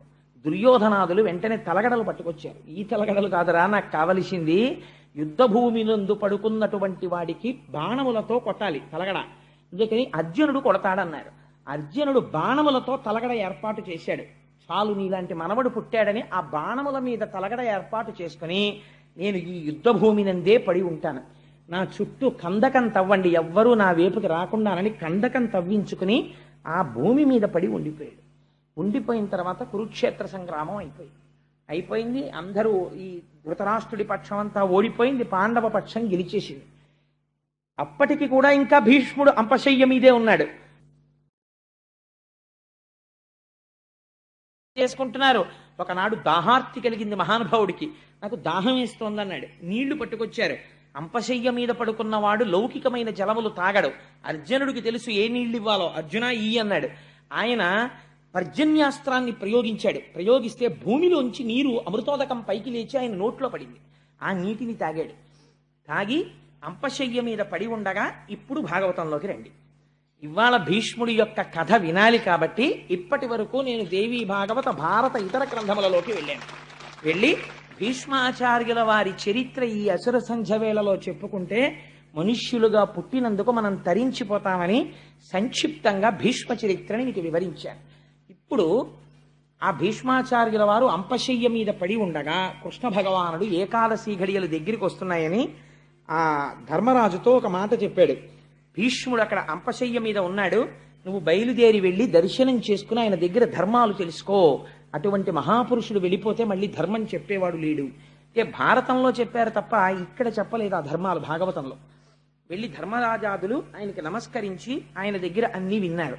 విన్న తర్వాత భాగవతంలో మాత్రం వ్యాసుడు ఎక్కడి నుంచి మాట్లాడతాడంటే, ఉత్తరాగర్భం మీదకి అశ్వత్థామ బ్రహ్మాస్త్రాన్ని ప్రయోగిస్తే ఉత్తరాగర్భాన్ని కృష్ణుడు రక్షించాడు అన్న మాట విన్నాడు. ఉపపాండవులు సంహరింపబడ్డారు అశ్వత్థామ చేతిలో అన్న మాట విన్నాడు. విని భీష్ముడు కాలాన్ని ముందు స్తుతి చేస్తాడు. ఆయన అంటాడు, ఏమి ఆశ్చర్యమయ్యా, ప్రపంచంలో ఎవరైనా దేనినైనా అతిక్రమించగలరు, కానీ కాలమును ఎవ్వరూ అతిక్రమించలేరు. అన్నిటికన్నా బలవత్తరమైనది ఏది? కాలమే. కాలము బలవత్తరమైనది కాకపోతే భీష్ముడి జీవితమే చూడండి. ఎవరి కోసం సింహాసనం త్యాగం చేశాడో అసలు వాళ్ళెవ్వరూ మిగల్లేదు. అయినా సరే తను ధర్మం కోసమని అలా నిలబడిపోయాడు మహానుభావుడు. ఇన్ని కష్టాలు పడ్డాడు. తన తమ్ముడి కోసమని చెప్పి తీసుకొచ్చినటువంటి స్త్రీ శిఖండిగా మారి తన మరణానికి కారణమైంది. అంపశయ్య మీద పడిపోయాడు. ఆయన అంటాడు, కాలము ఎంత అతిక్రమించడానికి వీలు లేనిది అనడానికి నాకు కట్టెదుట ఒక ఉదాహరణ దొరుకుతున్నది. మీరు ఈ పద్యాన్ని, భీష్మస్థుతిలో ఈ పద్యాన్ని బాగా జ్ఞాపకం ఉంచుకుంటే మనం చిన్న చిన్న కష్టాలకి కదిలిపోతాం. జీవితంలో కదిలిపోయి బాబోయ్ ఎంత కష్టమో ఎంత కష్టమో ఎంత కష్టమో అంటాం. కారణం ఏమిటంటే మనం ఆ కష్టమునందు వెంటనే తాదాత్మ్యత పొందేస్తాం, సంసారముతో తాదాత్మ్యత పొందుతాం. విధిని నిర్వహించాలి. ఒక తండ్రిగా నీ విధిని నువ్వు నిర్వహించాలి అంతే తప్ప అందులో వచ్చేటటువంటి సుఖదుఖములతో నువ్వు తాదాత్మ్యత పొందేస్తే నీ స్వధర్మమును నువ్వు నిర్వహించలేవు, జారిపోతావు. అందుకే రామకృష్ణ పరమహంస ఒక అందమైన మాట చెప్తారు, పనసకాయ కొట్టాలి, కానీ పనసకాయ కొట్టేటప్పుడు తప్పకుండా ఓ పని చెయ్యాలి. చేతులకి నూనె రాసుకొని పనసకాయ కొట్టిన వాడికి జిగురంటుకోదు. ఈశ్వరుడి పాదాలు పట్టుకుని సంసారంలో ఉన్నవాడికి కష్ట సుఖములకు ఈశ్వరుడు ఇతపూర్వం నేను చేసిన పాపపుణ్యములకు ఆయన ఇస్తున్న ఫలితము. కాబట్టి వేరొకసారి నా వలన అటువంటి పాపములు జరగకుండుగాక అని నిలబడిపోతాడు తప్ప లోకుల్నంగని మెచ్చని ఎలుగని లోలోన నిందింపని చీకాకున్బడని మహాత్ముడని జేలొగ్గని మూకీభావమునం తిట్టని త్రోయని నీ కారుణ్యము కలిగి ఉండినను అంతే చాలునో శంకర అంటాడు దుర్జటి. ఆ కష్టం వచ్చినా సుఖం వచ్చినా ఈశ్వరుడి పాదాలు పట్టుకుంటాడు తప్ప పాదముల నుంచి మాత్రం విడువడి పొందడు. ఆ కాలము ఎంత దుస్తరంగా ఉంటుందో మీరు భీష్ముడి యొక్క స్థితిలో మొదటి పద్యాన్ని విని బాగా ధారణ చేశారనుకోండి. కొన్ని ఎలా ఉంటాయో తెలుసా అండి? హార్ట్ అటాక్ ఎప్పుడైనా మైల్డ్ స్ట్రోక్ వచ్చిన వాళ్ళు ఉన్నారనుకోండి, వాళ్ళు సాధారణంగా 2 ట్యాబ్లెట్లు జేబులో పెట్టుకుంటారు. ఒకటి డిస్ప్రిన్ అన్న ట్యాబ్లెట్, ఒకటి రెండో దాని పేరు నాకు జ్ఞాపకంలో లేదు, కానీ ఆ నాలుక కింద పెట్టుకుని చప్పరిస్తే అది కొంచెం సేపు టైం ఇస్తుంది. ఆ ట్యాబ్లెట్ ఒకటి పెట్టుకుంటూ ఉంటారు. మా గోపి గారి జేబులో ఉంటుండేవి ఆ ట్యాబ్లెట్లు. అవి ఆ ట్యాబ్లెట్లు 2 జేబులో పెట్టుకు తిరుగుతూ ఉంటారు. అలా మన జీవితంలో తప్పకుండా కనీసం ఒక వయస్సు వచ్చిన తర్వాత కొన్ని పద్యాలు నోటికి రావాలండి. అవి వస్తే ఏమవుతుందో తెలుసా అండి? మీకు ఏదైనా కష్టం వచ్చినప్పుడు మీరు ఆ పద్యం ఒక్కసారి మనస్సులో తలుచుకున్నారనుకోండి, మీకు ఒక గొప్ప ధైర్యం వస్తుంది. వేరొకరు మీ స్వస్థితి నుంచి మీరు జారిపోరు. ఎందుకంటే శోకం ఆవరించేసింది అనుకోండి, మనిషిని నాశనం అయిపోతాడు. శోకో నాశయితే ధైర్యం, శోకో నాశయితే స్మృతం, శోకో నాశయితే సర్వం, నాస్తి శోక సమోరిపు. శోకం ఆవరించగానే ముందు దేన్ని పాడు చేసేస్తుందంటే ధైర్యం పోతుంది. తర్వాత స్మృతం, ఏది విన్నాడో అది పోతుంది. కాబట్టి విన్నది గుర్తులేదు, ధైర్యం లేదు, పిరికివాడైపోతాడు, ఆలోచన ఉండదు. కాబట్టి తొందరగా నశించిపోతాడు, పడిపోతాడు ఆ కష్టానికి. అలా పడిపోకుండా ఉండాలంటే పెద్దల వాక్కులు ట్యాబ్లెట్లు పెట్టుకున్నట్టు పెట్టుకోవాలి. ఒకసారి స్ట్రోక్ వచ్చిన వాడు ఎందుకైనా మంచిదని జేబులో ఎలా పెట్టుకుంటాడో తప్పకుండా అలా కొన్ని పద్యాలు మీరు మేధస్సునందు పెట్టుకోవాలి. ఎందుకంటే కష్టము రాని జీవితము నాకు ఉండి తీరుతుంది అని నమ్మకం ఎవరికైనా ఉంటుందా? ఎవరికి ఉండదు. ప్రతి క్షణం మనకు అనుమానమే, ఏమో ఎట్నుంచి కష్టం వస్తుందో అని. కష్టం వస్తే వచ్చిన కష్టాన్ని ఇలా తుడిచేసి లేకుండా మీరు చేసుకోగలరా? చేసుకోలేరు. కాబట్టి మీకున్న అవకాశం ఏమిటి? ఒక్కటే, ఆ కష్టాన్ని తట్టుకునే శక్తి మీకు కావాలి. ఈ తట్టుకునే శక్తి మీకు ఉందనుకోండి, మీరు మీ స్వస్థితి నుంచి జారిపోరు, దాన్ని తట్టుకుంటారు, ఇంకొకరికి ఉపకరించగలుగుతారు. కాబట్టి ఇప్పుడు అలా తట్టుకునేటట్టు చెయ్యగలిగినవి కొన్ని మాత్రమే ఉంటాయి. భాగవతంలో మిగిలినంతా విడిచిపెట్టి భీష్మస్థుతిని ఒక్కదాన్ని వ్యాసుడు తీసుకొచ్చాడు. ఎందుకు తీసుకొచ్చి ఉంటాడండి? మీరు బాగా జ్ఞాపకం పెట్టుకోండి. ఆ ప్రతి పద్యం కూడా మహత్తరమైనటువంటి ఒక్కొక్క క్యాప్స్యూల్. అది మీకు నోటికి వచ్చాయనుకోండి ఆ పద్యాలు మీకు వస్తే అవి ఎలా మెట్లెక్కిస్తాయో మీకు చూపిస్తానో ఆశ్చర్యంగా ఉంటుంది. మొదట మనం దేనికి లొంగుతాం జీవితంలో? కష్టానికి లొంగుతాం. ఇంతటి అంపశయ్య మీద పడుకున్న భీష్ముడు ధర్మరాజుని చూసి అన్నాడు, ధర్మరాజు వచ్చి అక్కడ నిలబడితే పరామర్శ అంటాం కదా, మరి ఉప పాండవులు పోయారు కదా, ధర్మరాజుని చూసి అన్నాడు, అయ్యో ఉప పాండవులు పోయారట కదా, ఏమిటో పాపం మీ కర్మ అనలేదు. ఎన్ని కష్టాలు పడిందయ్యా కుంతి, పాండురాజు చిన్నతనంలో చచ్చిపోయాడు, తండ్రి లేని బిడ్డలై పెరిగారు, ఎట్టకేలకు మీకు రాజ్యాధిపత్యం వచ్చింది, ఇన్ని వచ్చినా కష్టం మిమ్మల్ని వదలలేదు. చూసావా ఎలా వదలలేదో తెలుసా? రాజట ధర్మజుండు, సురరాజసుతుండట ధన్వి, శాస్త్రోద్వేజకమైన గాంధీవము విల్లుయట, సారథి సర్వయోగ సంయోజకుడైన చక్రియట, ఉగ్రగదాధరుండు భీముడై యాజికి తోడువచ్చనట. ఈ పాండవులకు కష్టము కలుగుట ఎంత చిత్రమో అన్నాడు. ఎంత గొప్ప పద్యమో చూడండి. రాజట ధర్మజుండు. ఇవాళ యావత్ భరతఖండానికి ధర్మరాజు గారు రాజు కాబట్టి వాళ్ళ వంక కన్నెత్తి చూడడమే. పోన్లేండి, ధర్మరాజు గారు రాజు అయితే ఏముందండి, బలహీనుడు అందామా. రాజట ధర్మజుండు సురరాజసుతుండట ధన్వి. ఎవరు ఆయన తమ్ముడెవరు? సాక్షాత్తుగా దేవేంద్రుడి యొక్క కొడుకు అర్జునుడు. ఆయన ధన్వి, చాలా గొప్పవాడు. కానీ ఆయనకి గొప్ప ధనస్సు లేదండి చేతిలో అందామా. శాస్త్రవోద్వేజకమైన గాంధీవము విల్లుయట. అసలు ఆ గాంధీవానికి ఉన్న గొప్పతనం ఏమిటంటే, ఇంకోళ్ళు ఎవరైనా అది అక్కడ పెడితే సరదాగా ముట్టుకుందామని ముట్టుకోవడం కుదరదు. అది పాములా కనపడుతుంది, శవల్లా కనపడుతుంది. అంత మహిమాన్వితమైనటువంటి ధనస్సు. ఆ ధనస్సుని పైకెత్తి పట్టుకుని విట్టి నారి సంధిస్తే చాలు, అందులోంచొచ్చేటటువంటి టంకార ధ్వనికి రామచంద్రమూర్తి పట్టుకునేవారు అటువంటి కోదండం. ఆ టంకారము వలన వచ్చేటటువంటి ధ్వనికి కొన్ని వేల మంది కుప్ప కూలిపోయేవారు. దానికి గుండె ధైర్యం ఉండాలి అది వినడానికి. అది పిడుగులు పడిపోతున్నట్టు ఉంటుంది. అందుకే పిడుగు పడితే ఎవరిని తలుచుకుంటామో తెలుసా అండి? అర్జున పల్గుణపార్థం అని అర్జునుడి యొక్క దశనామాలు తలుచుకుంటాం. అటువంటి టంకారం చేస్తాడు ఆ ధనస్సులోంచి. టంకారం వింటేనే పారిపోతారు. ఆయనకి తెలియని అస్త్రం లేదు. ఎంత దూరంలో ఉన్న శత్రువు మీదైనా అస్త్ర ప్రయోగం చేస్తాడు. సవ్యసాచి, 2 చేతులతో బాణాలు వేస్తాడు. అటువంటి వాడు సురరాజసుతుండట ధన్వి. శాస్త్రవోద్వేజకమైన విల్లు గాంధీవము విల్లుయట. పట్టుకునేటటువంటి విల్లు ఎటువంటిది? గాంధీవాన్ని పట్టుకుంటాడు. ఫోన్లేండి ఇన్ని పట్టుకుంటాడు కానీ పాపం రథం సరైంది లేదు, సారథి లేడు అందామా. సర్వభద్ర సంయోజకుడైన సారథి చక్రియట. ఎవరా సారథి? సర్వకాలములయందు భద్రత కల్పించి అర్జునుణ్ణి రక్షించుకోవడమే ప్రయోజనంగా పెట్టుకున్నటువంటి మహామహిమాన్వితుడైనటువంటి యోగపురుషుడైన శ్రీకృష్ణ పరమాత్మ సారథి. పోన్లేండి ఈయనొక్కడే ఇంత గొప్పవాడైనా కొంచెం ఆదమరిపించి కొట్టారు, అభిమన్యుణ్ణి కొట్టినట్టు అందామా. ఉగ్రగదాధరుండు భీముడై యాజికి తోడువచ్చునట. ఎప్పుడు అర్జునుడి పక్కన ఎవరుంటారు?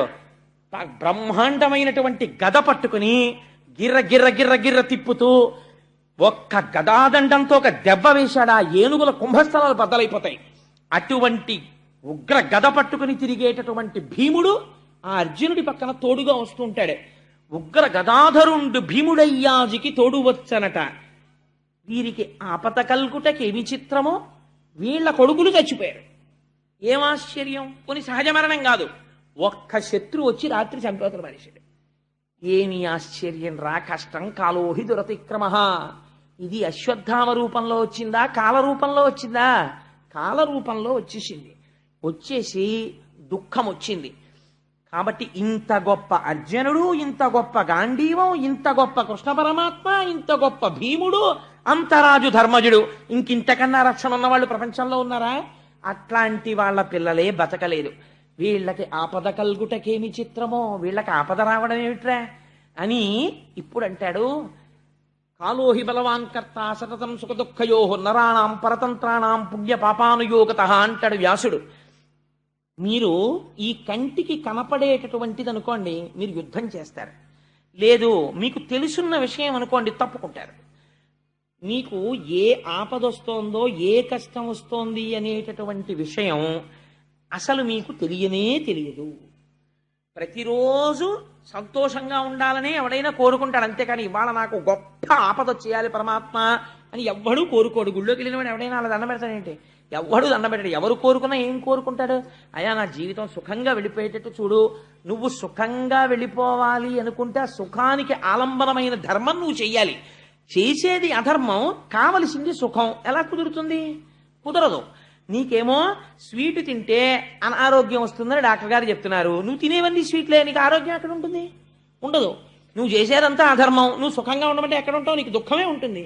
కాబట్టి కాలములో కాలరూపమునందు పరమేశ్వరుడు కూర్చుని ఫలితములను ఇస్తాడు. ఈ కంటికి దొరుకుతాడా? ఈ కంటికి కనపడ్డం. మీరు ఎవరి మీద యుద్ధం చేస్తారు? వార్త వినపడుతుంది అంతే. అప్పటి వరకు చాలా సంతోషంగా ఉంటాడు. ఏదో ఒక వార్త వచ్చేస్తుంది అంతే, దుఃఖంలో మునిగిపోతాడు. ఎందుకు మునిగిపోయాడు? కాలంలో వచ్చేసింది ఆ వార్త. ఏదో ఇన్ని గంటల ఇన్ని నిమిషాలకి ఈ వార్త వాడికి చేరి వాడు కష్టం అనుభవించాలి పరమాత్మ నిర్ణయం చేసేసాడు. అలాగే ఇన్ని గంటల ఇన్ని నిమిషాలకి వాడొక వార్త విని వాడు సంతోషపడిపోవాలి, ఈశ్వరుడు నిర్ణయం చేసేశాడు, ఆ వార్త మీరు వింటారు. కాబట్టి ఏమవుతోంది, పరతంత్రాణ, మీరు చేసేది ఏమీ లేదు, ఈశ్వరుడు ఎలా నిర్ణయిస్తే అలా జరిగిపోతోంది. ఇప్పుడు చెప్పండి, మీ సుఖదుఖములకు మీరు కారణమా, ఈశ్వరుడు కారణమా? ఈశ్వరుడు కారణము. ఈశ్వరుడు స్వతంత్రుడై మిమ్మల్ని నిష్కారణంగా సుఖదుఖాలు పెడుతున్నాడా? మీరు చేసినటువంటి ధర్మాధర్మములను పాపపుణ్యములను బట్టి సుఖదుఖములను ఇస్తున్నాడు. కాబట్టి ఉపపాండవులు మరణించారంటే కాలాన్ని పాండవులు కూడా ఎదిరించలేకపోయారు భగవంతుడు సారథ్యం చేస్తుండగా. కాబట్టి ఇంక సామాన్యుడైనటువంటి వాడెంతరా? ఎప్పుడైనా ఓ చిన్న కష్టం వచ్చిందనుకోండి, వెంటనే బేలలైపోతారు కొంతమంది. నేను చాలా మందిని చూస్తుంటాను ప్రపంచంలో, వాళ్ళ జీవితాలు చాలా మంది కన్నా వడ్డించిన విస్తరులు. చాలా మంది ఈ దేశంలో, మీరు ఎప్పుడైనా రాత్రి 2 గంటల వేళ, నేను అమలాపురంలో ఉపన్యాసాలు చెప్పి ఒకప్పుడు వస్తుండేవాడిని, వస్తుంటే మంచి శీతాకాలంలో పడుకొని ఉంటారు. అంతవరకు ఎందుకండి, నేను మొన్న తిరుపతి యాత్ర చేసి తిరుపతి నుంచి వస్తూ తిరుపతి రైల్వే స్టేషన్లో ప్లాట్ఫామ్ మీద ఒక చైర్లో కూర్చున్నాను, వెయిటింగ్ సీట్లో. ఆ రోజున శేషాద్రి బాగా లేటని. ఒక వ్యక్తి శరీర ఛాయ తెల్లగా ఉంది. తల్లితో జ్ఞానప్రసూనామ్మ గారితో అన్నాను కూడా ఆ రోజున, కాళ్ళు కూడా మెరిసిపోతున్నాయి, ఇంతంత గడ్డాలు పెరిగిపోయి ముఖంలో తేజస్సు స్పష్టంగా కనపడుతోంది. బట్టలు ఎంత శుభ్రంగా ఉన్నాయో, కానీ అతను ఒక భిక్షుకుడు. ఇవాళ ఇల్లు తిరిగి భిక్షాటన చేసుకుంటున్నాడు. కూర్చోవడం కష్టంగా ఉంది, మాకు ఇంతంత దోమలు పొడి చేస్తున్నాయి. అంతమంది మధ్యలో ఆ సిమెంట్ బెంచీ కింద పడుకుని నిద్రపోతుంటే ఇంతంత దోమలు ఆ కంఠం మీద, ఈ కళ్ళ పక్కన, కణతల మీద పొడి చేస్తున్నాయి.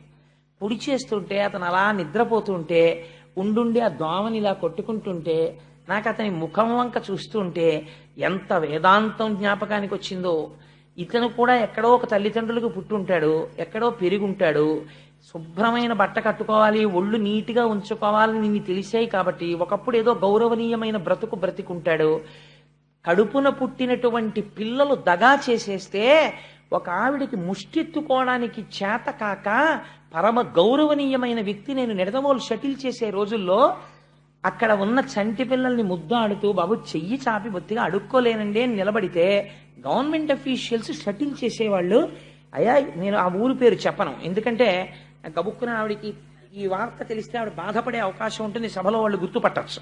అందుకని ఆవిడ ఫలానా వ్యక్తి అండి, పిల్లలే ఆవిడ్ని మోసం చేసి రోడ్డు మీదకి గెంటేస్తే ఆవిడ బంగారం అంతా తీసేసుకుంటే పిచ్చి తల్లి ఎవరిని అడుక్కోలేక వీధుల్లోకి వెడితే గుర్తుపట్టేస్తారని రైలు ప్రయాణికుల వెంట తిరుగుతూ, ఆ రైలుల్లో కూడా ఎక్కేటప్పుడు తెలియని వాళ్ళు ఉన్నారంటే వాళ్ళ దగ్గరికి వెళ్ళి మాత్రమే ఆవిడ, బాబు ఏమైనా సాయం చెయ్యండి అని కూడా నోటితో అడగలేదండి అని షట్లర్స్ ఒకళ్ళకొకళ్ళు చెప్పుకుని ఓ రూపాయి 2 రూపాయలు ఇస్తే దాంతో టిఫిన్ తిని దాంతో జీవితం గడుపుకుంటూ ఆవిడ రైల్లో కనపడేది నాకు. ఇలా ఆలోచించండి, కాలోహి దురతిక్రమ, ఎంతంత వైభవాలు అనుభవించినటువంటి వాళ్ళు అంతంత అటువంటి నీచమైనటువంటి జీవితాలు గడుపుతున్నారు. మీకు నేను ఒక్క ఉదాహరణ చెప్తాను. ఒకసారి నేను ఆశ్రమ శ్రావణి మన ఊర్లోనే ఉంది, నేను ఆ వృద్ధాశ్రమానికి వెళ్ళాను. మా తల్లి అనురాధ గారు కూడా వచ్చారు ఆ రోజున. సంవత్సరాది నాడు అనుకుంటా, ఈ ఊర్లోనే ఉంటారు ఒక తల్లి, ఆవిడ పేరు నాకు జ్ఞాపకం లేదు, కానీ శరన్మేఘము అని పుస్తకం రాశారు. ఎంత చంటి పిల్లల్ని కాపాడినట్టు కాపాడతారు అక్కడ ఉన్న వృద్ధుల్ని. ఒక దుర్మార్గుడైన కొడుకు, నేను ఈ మాట అనడానికి ఏమీ వెనకంజ వేయట్లేదు, నేను తెలిసే ఈ మాట ప్రయోగిస్తున్నాను.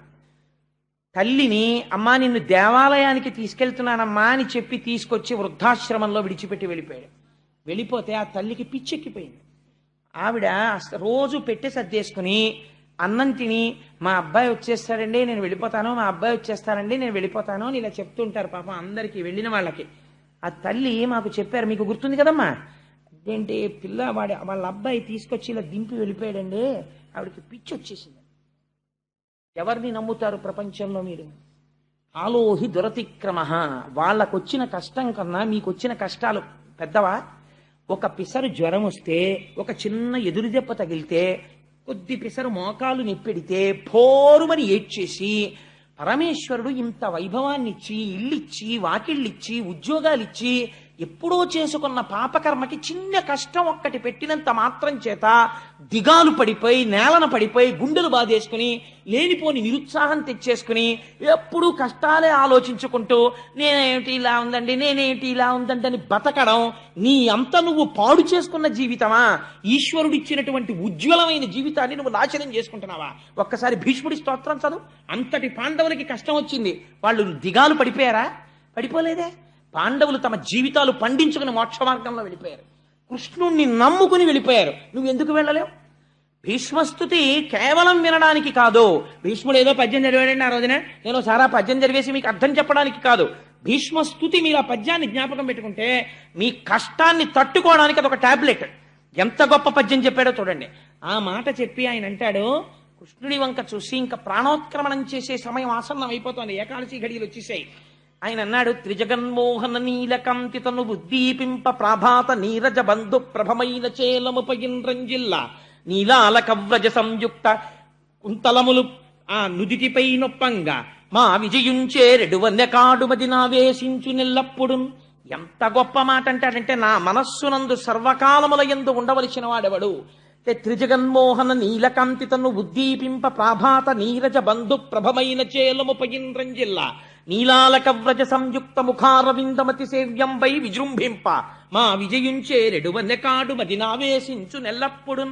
ఒక స్థితికి వెళ్ళిపోయిన తర్వాత చిన్నతనం నుంచి మనిషి జీవితంలో నేర్చుకోవలసింది నేర్పుతున్నాడు భీష్ముడు. బాహ్య పూజ కాదు, బాహ్య పూజ ఎంతసేపు చేస్తారు? ఇక్కడ పెట్టుకోవాలి పరమాత్మని, ఎలా పెట్టుకోవాలో నేర్పుతున్నాడు. త్రిజగన్మోహన నీలకాంతి తను ఉద్దీపింప, మూడు లోకములను కూడా ఆకర్షించగలిగినటువంటి నల్లటి కాంతితో మిరిసిపోతున్నవాడై త్రిజగన్మోహన నీలకంఠితను ఉద్దీపింప ప్రాభాత నీరజ బంధు ప్రభమైన చేలముపయింద్రంజిల్ల. లేత సూర్యుని యొక్క కిరణములు పడుతున్నప్పుడు పసుపచ్చ రంగులో ఎలా మెరిసిపోతాయో అటువంటి పట్టు పీతాంబరం కట్టుకున్నవాడై భగవంతుణ్ణి లోపల స్మరించడం అంటే అదండి. ప్రభాత నీరజ బంధు ప్రభమైన చేలముపయింద్రంజిల్ల నీలాల కవ్రజ సంయుక్త ముఖారవిందమతి సేవ్యంబై విజృంభింప మా విజయుంచే రెడువన్నెకాడు. ఆ పిలవడంలో ఆప్యాయత చూడండి. మా విజయుంచే రెడువన్నెకాడు. మా విజయుడేమిటి? ధర్మమునందు నిలబడి కృష్ణుడి సారథిగా చేసుకున్నవాడు. ఎత్ర యోగేశ్వర కృష్ణో ఎత్ర పార్థో ధనుర్ధర తత్ర శ్రీ విజయోభూతి ధ్రువానీ తిర్మమ. సర్వకాలముల యందు కృష్ణుణ్ణి ఆశ్రయించి ఉన్నవాడు. అటువంటి విజయుని చేరని వన్యకాడైనటువంటి కృష్ణుడున్నాడే, ఆయన కుంతలములు ఇలా ముఖం మీద పడుతుండగా పచ్చని పట్టుపుట్టం కట్టుకుని మెరిసిపోతున్న కాంతితో నిలబడినటువంటి ఆ కృష్ణ పరమాత్మ ఉన్నారే, ఆయన సర్వకాలముల యందు మది నావేశించు నెల్లప్పుడు. ఎప్పుడు నా మనస్సులో ఆ కృష్ణ పరమాత్మ యొక్క స్వరూపము నిలబడిపోవుగాక. ఇది ఆయన చేసిన స్తోత్రం. నేను పూజామందిరంలో బాగా పూజలు చేయాలి, కోటిపత్రి పూజ చేయాలి, ఇది అడగలేదు ఆయన. ఏది కావాలో చెప్తున్నాడు. నా మనస్సునందు ఎప్పుడు కృష్ణుడు నిండి నిబిడీకృతమైపోవాలి అని ఆయన అంటారు.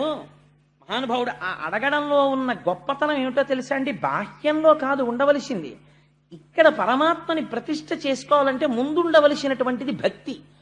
ఆ ఎదురుగుండా ఉన్నవాడు ఎటువంటి వాడు అన్నది ఆయన గుర్తించాడు.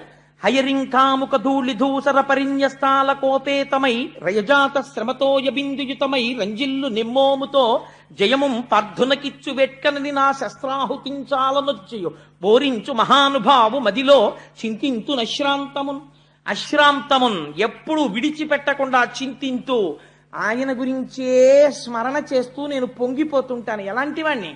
హయరింకాముక ధూళి ధూసర పరిన్యస్తాల కోపేతమై. ఆయన కర్మ కాలిందా?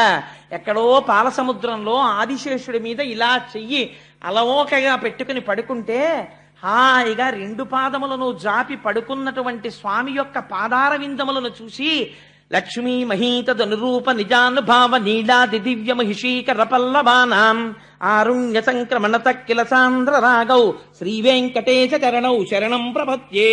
ఆ లక్ష్మీదేవి ఒత్తుతున్నటువంటి పాదముల చేత శోభిస్తున్నటువంటి పరమాత్మ ఎక్కడో దివ్యమంగళ విగ్రహుడై ఉండవలసినటువంటి వాడు రాశీభూతమై అలా యోగులకు దర్శనమిచ్చేటటువంటి స్వరూపమున్నవాడు, అంతటా నిండి నిబిడీకృతమై జ్ఞాననేత్రము చేత మాత్రమే తెలియబడేటటువంటి వాడు ఇవాళ ఎటువంటి స్థితికి వచ్చాడు? తనని నమ్ముకున్న వాణ్ణి రక్షించడం కోసమని హయరింకాముఖ ధూళి ధూసర పరిణ్యస్తాల కోపేతమై ఆయన గుర్రాల్ని నడుపుతుంటే, ఏం గుర్రాల్ని నడపడం అంటే మాట్లాడే, అర్జునుడి రథానికి కట్టినటువంటి గుర్రాల యొక్క కళ్ళాలన్నింటినీ కలిపి ఎడం చేత్తో పట్టుకోవాలి. పట్టుకుని ఎవరు ప్రతిద్వందో అటువైపుకి నడపడానికి వీలుగా తీసుకెడుతుండాలి. ఒక పక్క చేతులు తెగిపోతుంటాయి, కాళ్ళు తెగిపోతుంటాయి, భయంకరమైన యుద్ధం జరుగుతుంటుంది. ముందు సారథిని కొడతారు పైగాను. ఒక చేత్తో ఆ వేత్రదండం పట్టుకోవాలి, ఆ గుర్రాల్ని అదల్చడానికి హై హై అంటుండాలి. అవి పట్టుకుని నడుపుతుంటే ఆ ముందు వెళ్ళిపోతున్నటువంటి రథాల వల్ల, ఆ జోరు వల్ల, పెద్ద పెద్ద ఘీంకారాలు చేస్తూ పడిపోతున్న ఏనుగుల వల్ల, సకిలిస్తున్న గుర్రాల వల్ల యుద్ధభూమిలో పైకి బోలెడంత మట్టి రేగుతుంది. ఆ రేగిన మట్టి అంతా స్వామి ఒంటి మీద పడిపోయింది. ఇంత మట్టి పడిపోయి యుద్ధభూమిలో గుర్రాల యొక్క కళ్ళాలు పట్టుకుని, చేతిలో ఆ వేత్రదండం పట్టుకుని గుర్రాల్ని తోలుతూ సూర్యోదయానికి నించున్నవాడు సూర్యాస్తమయం వరకు అర్జునుడికి సారథ్యం చేశాడయా. తనని నమ్ముకున్న వాడి కోసం ఎంతకి జారిపోయాడు నా తండ్రి. హయరింకాముఖ ధూళి ధూసర పరిణ్యస్తాల కోపేతమై రయజాత శ్రమతోయ బిందుయుతమై. అసలు అలసట అంటే ఏమిటో తెలియదు మా స్వామికి. ఎందుకని ఎప్పుడు అంతగా ఆరాధింపబడుతూ హాయిగా ఉండేటటువంటి స్వామి యుద్ధం చేసి చేసి రథాన్ని అటు తిప్పి ఇటు తిప్పి కాసేపటికి అర్జునుడు అంటాడు భీష్ముడి వైపుకు పోని అంటాడు. అంటే భీష్ముడి వైపుకి తీసుకెళ్ళాలి. ఎవరు వస్తారు, వచ్చి అయ్యా అక్కడ ద్రోణుడు చాలా మందిని చంపేస్తున్నాడు అర్జున మీరు రావాలంటాడు. ద్రోణుడి వైపుకు పోని అంటాడు. మళ్ళీ గబగబా ద్రోణుడి వైపుకి తీసుకెళ్ళాలి. తన యొక్క శాసనము చేత, తన కంటి చూపు చేత లోకములనన్నింటినీ పాలించగలిగినటువంటి శక్తి కలవాడు ఇవాళ తన వెనకనున్నవాడు అక్కడికి రథం పోని ఇక్కడికి రథం పోని అంటే అలాగే బాబాయ్ అని రథం తోలుతున్నాడు. ఏమి ఆశ్చర్యం రా మహానుభావుడిది. అలసట తెలియనటువంటి వాడికి చెమట పట్టింది. నుదురంతా చెమట పడితే తుడుచుకోవడానికి టైం లేదు. ఎందుకని? ఎడం చేత్తో పగ్గాలున్నాయి, కుడి చేత్తో వేత్రదండం ఉంది. ఏది కింద పెట్టి ఉత్తరీయం తీసి ఇలా ఇలా తుడుచుకున్నా ఈ లోపల ఏం ప్రమాదం వస్తుందో, గభాలను ఎవరు బాణం వేసేస్తారో. అందుకని ఇలా కారిపోతున్న చెమటలు కూడా తుడుచుకోకుండా రయజాత శ్రమతోయ బిందుయుతమై రంజిల్లు నెమ్మోముతో. మామూలుగా అందరూ చూశారండి కృష్ణ పరమాత్మ ముఖాన్ని. అర్జునుడి కోసమని యుద్ధం చేస్తున్నప్పుడు నేను పెట్ల కొట్టేస్తుంటే కవచాలు, అర్జునుడిని రక్షించుకోవడం కోసమని ఆ రథాన్ని అటు ఇటు తిప్పుతూ బాణాలకి దొరకకుండా రక్షించుకోవడం కోసమని ప్రయత్నం చేస్తుంటే సారథిగా ఆయనకి చెమట పట్టేట్టు కొట్టాను. చెమటతో కూడిన కృష్ణుడి యొక్క ముఖాన్ని నేను చూశాను.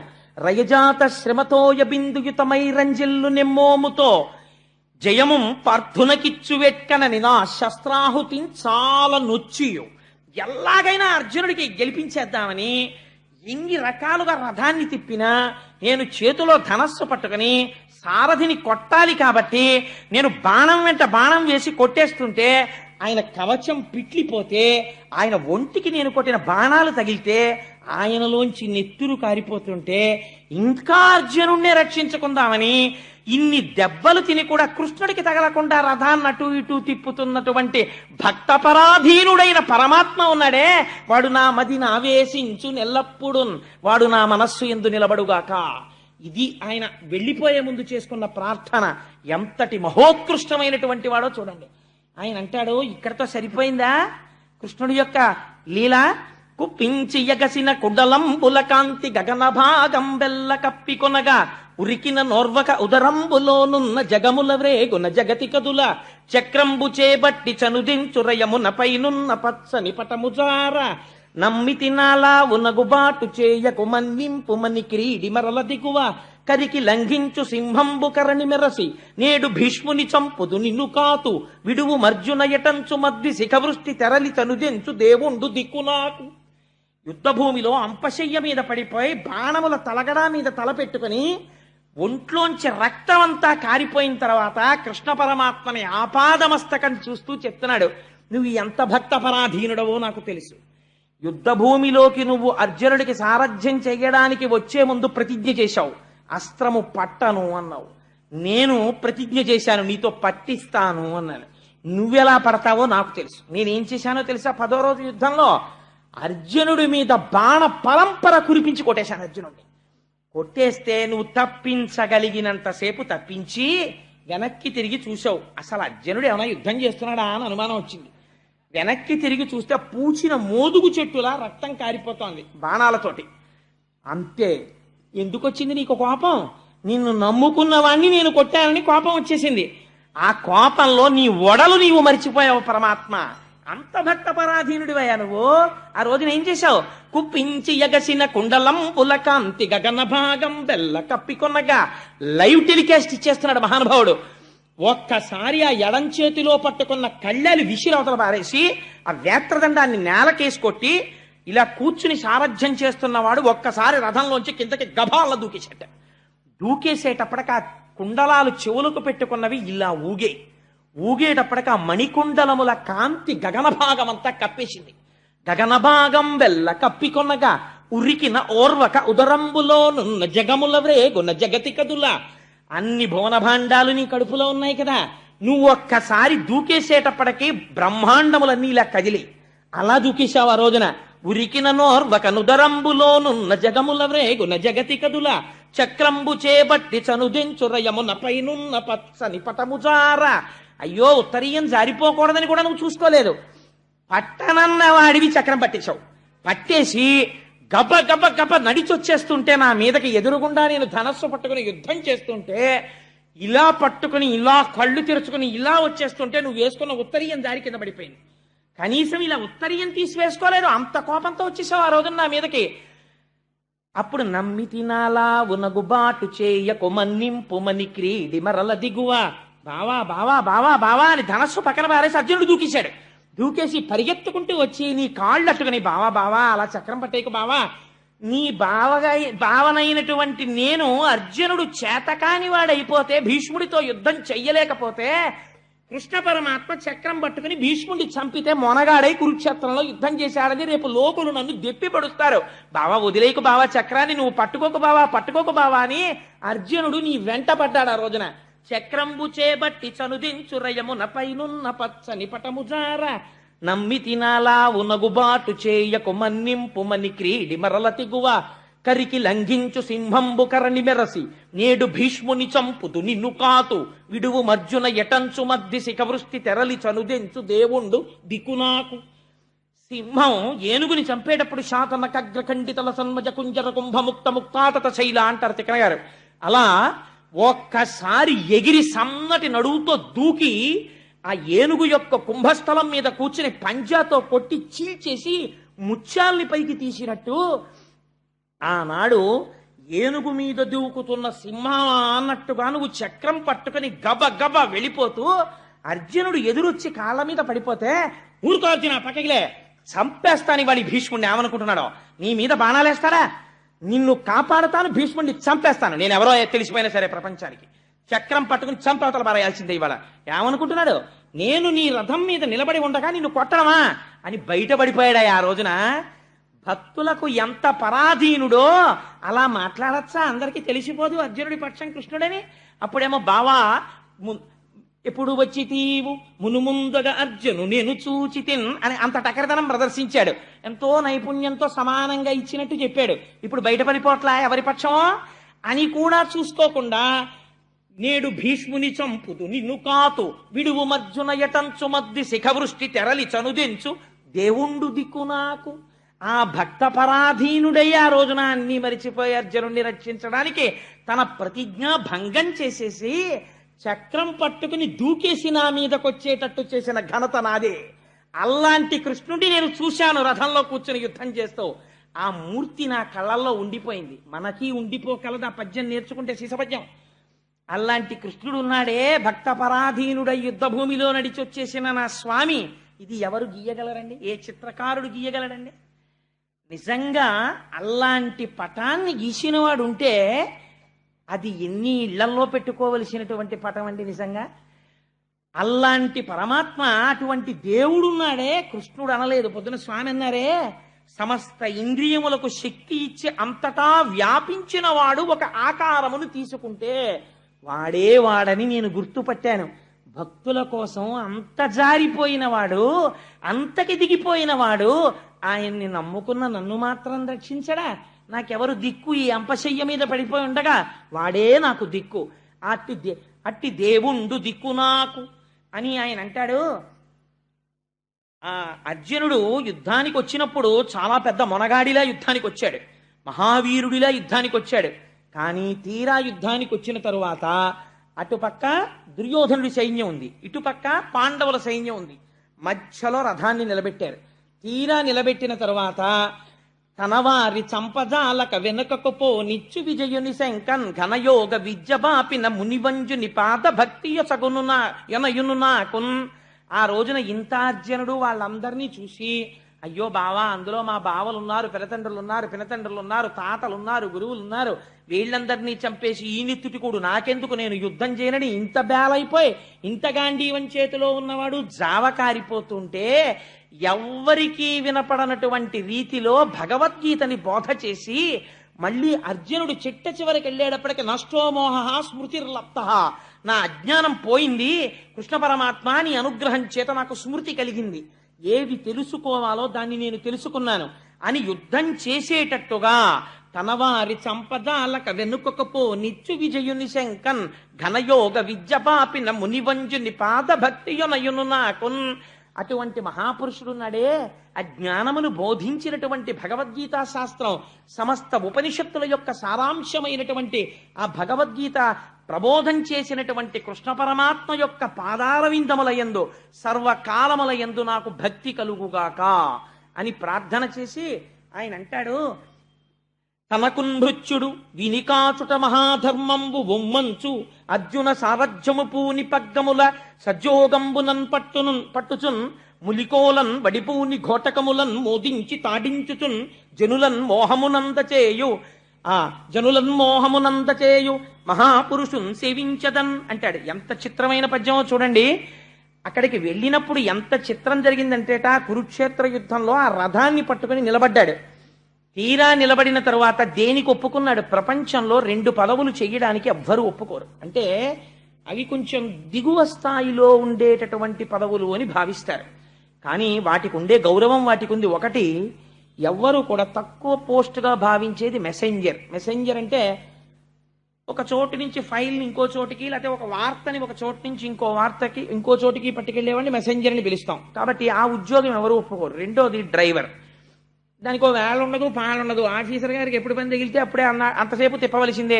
ఇవాళ సాయంకాలం కొంచెం ఇంటికి వచ్చేస్తారా అండి, శ్రావణ శుక్రవారం అని భార్య ఉందనుకోండి, నా చేతిలో ఏముంది, ఆయన ఎక్కడికి వెళ్తాడో ఇన్స్పెక్షన్కి అంటాడు. పాపం డ్రైవర్ గారి చేతిలో ఏముంటుంది? అందుకని 2 పోస్టులు చాలా క్లేశంతో కూడుకున్నవి. ఈ 2 చేయడానికి అంత తొందరగా ఒప్పుకోరు. కానీ ఈ 2 చేసి ఈ రెండింటినీ కూడా తనకి బిరుదులుగా పెట్టుకున్నాడు స్వామి. ఏమిటవి? ఒకటి పార్థ సారథి, నేను గుర్రాలు నడిపానయా అని పోస్టు పెట్టుకున్నాడు. రెండవది పాండవ దూత, నేను వాళ్ళకి రాయబారిగా వెళ్ళాను అని చెప్పి ఒక పెద్ద బిరుదు ఒకటి తగిలించుకున్నాడు. అటువంటి పరమాత్మ ఈ 2 పదవులు చెయ్యడంలో ఎలా చేశాడో చెప్తున్నారు ఈ పద్యంలో భీష్మాచార్యుల వారు. ఆ మధ్యలో రథాన్ని నిలబెట్టి ఆ చేతిలో పగ్గాలు పట్టుకుని మునికోలన్ వడిబూని ఘోటకములన్ మోదించి తాడించుచున్. ఆ రథాన్ని నడపడానికి ఒక గమ్మత్తు ఉంటుందండి. మామూలుగా బస్సు నడపడం వేరు. బాగా చీకటి వేళ ఒక రాత్రి 9 గంటలకో 10 గంటలకో బయలుదేరిన బస్సు మరునాడు తెల్లవారకట్ట డెస్టినేషన్కి చేరేటట్టుగా వెళ్లే బస్సులు ఉంటాయి, ఎక్స్ప్రెస్ బస్సులు, లగ్జరీ బస్సెస్ను. అలాంటి బస్సుని నడిపేటటువంటి డ్రైవర్కు ఉండవలసిన సమర్థత వేరు. ఎందుకో తెలుసా అండి, నేను ఒకసారి అనుభవించాను నా జీవితంలో. ఒకసారి తెల్లవారుజామున 3 గంటల వేళ విశాఖపట్నం పెడుతుంటే ఆ బస్సు డ్రైవర్కి మంచి వేసవి కాలం, పాపం ఆయన కూడా మనుష్యుడే కదా, కునుకొచ్చేసి కళ్ళు మూతలు పడిపోయి స్టీరింగ్ అలాగే పట్టుకుని ఉండిపోతుంటే ఆ బస్సు మెల్లగా రోడ్డు సైడ్కి వెళ్ళిపోయిన తర్వాత ఇటుపక్క కూర్చున్న ఆయన అరిచాడు, ఓయ్ బస్సు వెళ్ళిపోతాను. అతను కంగారు పడిపోయాడు. 70 కిలోమీటర్ల వేగంతో వెళ్ళిపోతున్న బస్సు రోడ్డు కిందకి దిగిపోయి ఒక పెద్ద మామిడి చెట్టు, ఇంత మాను లేకపోతే ఒక పెద్ద చెరువులోకి వెళ్ళిపోయి, ఆ రోజే వెళ్ళిపోవాలి మేమందరం, ఆ మానుకి గుద్దుకుని బస్సు ఆగిపోయింది. విచిత్రం ఏమిటో తెలుసా అండి, ఈశ్వరుడి రక్షణ ఎలా ఉంటుంది అన్నదానికి చెప్తాను మీకు. అప్పటిదాకా ఇలా కూర్చున్నాను నేను బస్సులో. నాకు ఈ ఈశ్వరుడు బాగా పొడుగైన కాళ్ళు ఇచ్చాడు కొంగకిచ్చినట్టు. అందుకని నాకు బస్సు ఎక్కితే కాళ్ళతో పెద్ద సమస్య. ఇవి వాటి మధ్యలో ఇరకవు, మోకాళ్ళు నొప్పి. అందుకని ఏం చెయ్యాలో అర్థం కాక రాత్రి కదా అందరూనేమో హాయిగా పొట్టికాళ్ళ వాళ్ళు పడుకుంటారు ఇలా కాళ్ళు ముంజెట్టుకుని. నాకు ఆ ప్రాప్తం లేదు. ఏం చెయ్యాలో అర్థం కాక ఈ రెండు కాళ్ళు పైకెత్తి మోకాళ్ళు ఎదుటి కుర్చీకి దాపెట్టుకుని ఇలా వెనక్కి పడుకున్నాను. పడుకోవడంలో 70 కిలోమీటర్ల వేగంలో వెళ్ళిపోతున్న బస్సు మామిడి చెట్టుని ఢీ కొడితే నేను ఒక్కడిని మాత్రం ఈ మోకాళ్ళు అడ్డుండడంలో ఇలా ముందుకొచ్చి వెనక్కి వెళ్ళిపోయాను. మిగిలిన వాళ్ళు అందరూ స్పృహ తప్పిపోయారు, నా భార్యతో సహా అందరూ స్పృహ. నేను ఒక్కడినే ఆ రోజు బస్సులో తెలుగులో ఉన్నవాడిని. ఎంత భయంకరమైన పరిస్థితితో చూడండి. పెద్ద చప్పుడుతో బస్సు ఆగిపోయింది. నాకు ఒక రకమైన వెర్రిలో వచ్చేసింది. లేచి చూసేటప్పటికి ఎక్కడ చూసిన రక్తమే బస్సు నిండా. అందరూ పడిపోయినారు, ఎవ్వరు లేరు. నేను ఒక్కడనే నిలబడి ఉన్నాను బస్సులో. ఏమైంది అని అరిస్తే ఒక్కొక్కళ్ళకి తెలివి వచ్చింది. దిగితే నాతో పాటు మా మేనల్లుడు వస్తున్నాడు. వాడికి కాలు విరిగిపోయింది ఆ బస్సు కొట్టేసుకుని. ఇలాగా దెబ్బలు తగిలి స్పృహ తప్పిపోయారు. చెట్ల కింద పడుకోబెట్టారు. సరే వైజాగ్లో పెట్రోలింగ్ వ్యాన్స్ వచ్చి తీసుకెళ్ళాయి. మా మేనల్లుడికి కట్టించడానికి నేను వైజాగ్ హాస్పిటల్కి వెళ్ళేటప్పటికి పరిస్థితి ఏమిటో తెలుసా అండి? చాలా మందికి ఇక్కడ పళ్ళు ఇక్కడికి వచ్చాయి. ఇలా కొట్టుకోవడంలో ముందు కుర్చీలకి ఈ పళ్ళు వెళ్ళి ఇలా కొట్టుకోవడంలో ఈ పళ్ళు ఒక్కసారి దెబ్బ కొట్టి ఇక్కడ పళ్ళన్నీ ఇక్కడికి వచ్చేసాయి. ఇలాగా వాళ్ళందరికీ ఒకే ఆపరేషన్. ఇక్కడ వరకు కోసేసి ఆ పళ్ళు పీకుతున్నారు. ఆ రోజు రక్షించిన వాడు ఎవరండి? పరమాత్మ. డ్రైవర్ అంటే అంత సామాన్యం కాదు. ఒక రాత్రి అయ్యేటప్పటికీ మనం హాయిగా టిఫినో భోజనమో చేసేసి బస్సు ఎక్కేసి అంతే కునికేయడం మొదలెడతాం. కొనకని వాడు అందులో ఆయన ఒక్కడే ఉంటాడు. ఆయన కూడా దిక్కుమాలి వీళ్ళందరూ హాయిగా పడుకున్నారని ఆయన కూడా కొంచెం ఇలా కునికాడు అనుకోండి, అయిపోయామే. అంతవరకు ఎందుకంటే ఒక బ్రేక్ కొట్టాడు అనుకోండి, ఎంతమందికి ఫ్రాక్చర్లు అయిపోతాయో. రాత్రి 10 గంటల నుంచి తెల్లవారుజామున 6 అయినా 7 అయినా 10 అయినా నిద్రపోతుంటాడు ఒక్కొక్కడు. వాడికి దెబ్బ తగలకుండా బ్రేక్ వేయకుండా అంత జాగ్రత్తగా కొంచెం ఎక్కువసేపు హారం కొడితే ఏంటయ్యా బాబా హారం తినేస్తున్నావు అంటారు. కొంచెం పాటలు ఎట్టుకున్నాడు అనుకోండి, ఆ పాటలు ఏమిటయ్యా అంటారు. అలా జాగ్రత్తగా ఆ బస్సు మీదే దృష్టి పెట్టుకుని నడపాలి. రథం లోపల ఉన్న వాళ్ళ క్షేమం అంతా ఎవరి మీద ఉంటుందో తెలుసా అండి? రథం నడిపేవాడి మీద ఆధారపడి ఉంటుంది. వాడికి కనురెప్ప పడింది అనుకోండి, ఇందులో ఉన్న వాళ్ళు ఎంతంత గొప్పవాళ్ళైనా సరే పార్థివ శరీరాలు మాత్రమే మిగులుతాయి మర్నాటికి. అలా అంత జాగ్రత్తగా నడపాలి. అందుకే పోతన గారు ఎటువంటి అనువాదం అండి. తనకు భృత్యుడు, అయ్యయ్యో వీడు నా భృత్యుడు, నా సేవకుడు, నన్ను నమ్ముకున్నాడు. ఆయనేమో చూసిన వాళ్ళు ఏమనుకుంటారు? అర్జునుడు చాలా గొప్పవాడు, రథి, సారథి తక్కువ వాడు అనుకుంటున్నాడు. వ్యాసుడు అసలు నిజం చెప్పేస్తున్నాడు. లోపల వాణ్ణి రక్షించడానికి ఈయన పదవిలోకి వచ్చాడు. తనకు భృత్యుడు వినికాచుట మహాధర్మంబు, వీడిని రక్షించాలి, అందుకని నేను సారథిగా ఉండాలి. లేకపోతే వీడు ఎవరి మీదకి వెళ్ళిపోతాడో ప్రమాదం. అందుకని వీడిని రక్షించుకోవడానికి నేను ఉండాలి సారథిగా. వినికాచుట మహాధర్మంబు ఒమ్మంచు అర్జున సారథ్యము పూని. ఎంత దారుణమైన పదం అండి. అర్జునుడి యొక్క సారథ్యం పూని ఆ రథాన్ని నడపడంలో ఉంది చాకచక్యం అంతా. కర్ణుడు వేసిన బాణానికి అర్జునుడి రథం ఎప్పుడో ఎగిరిపోయేది.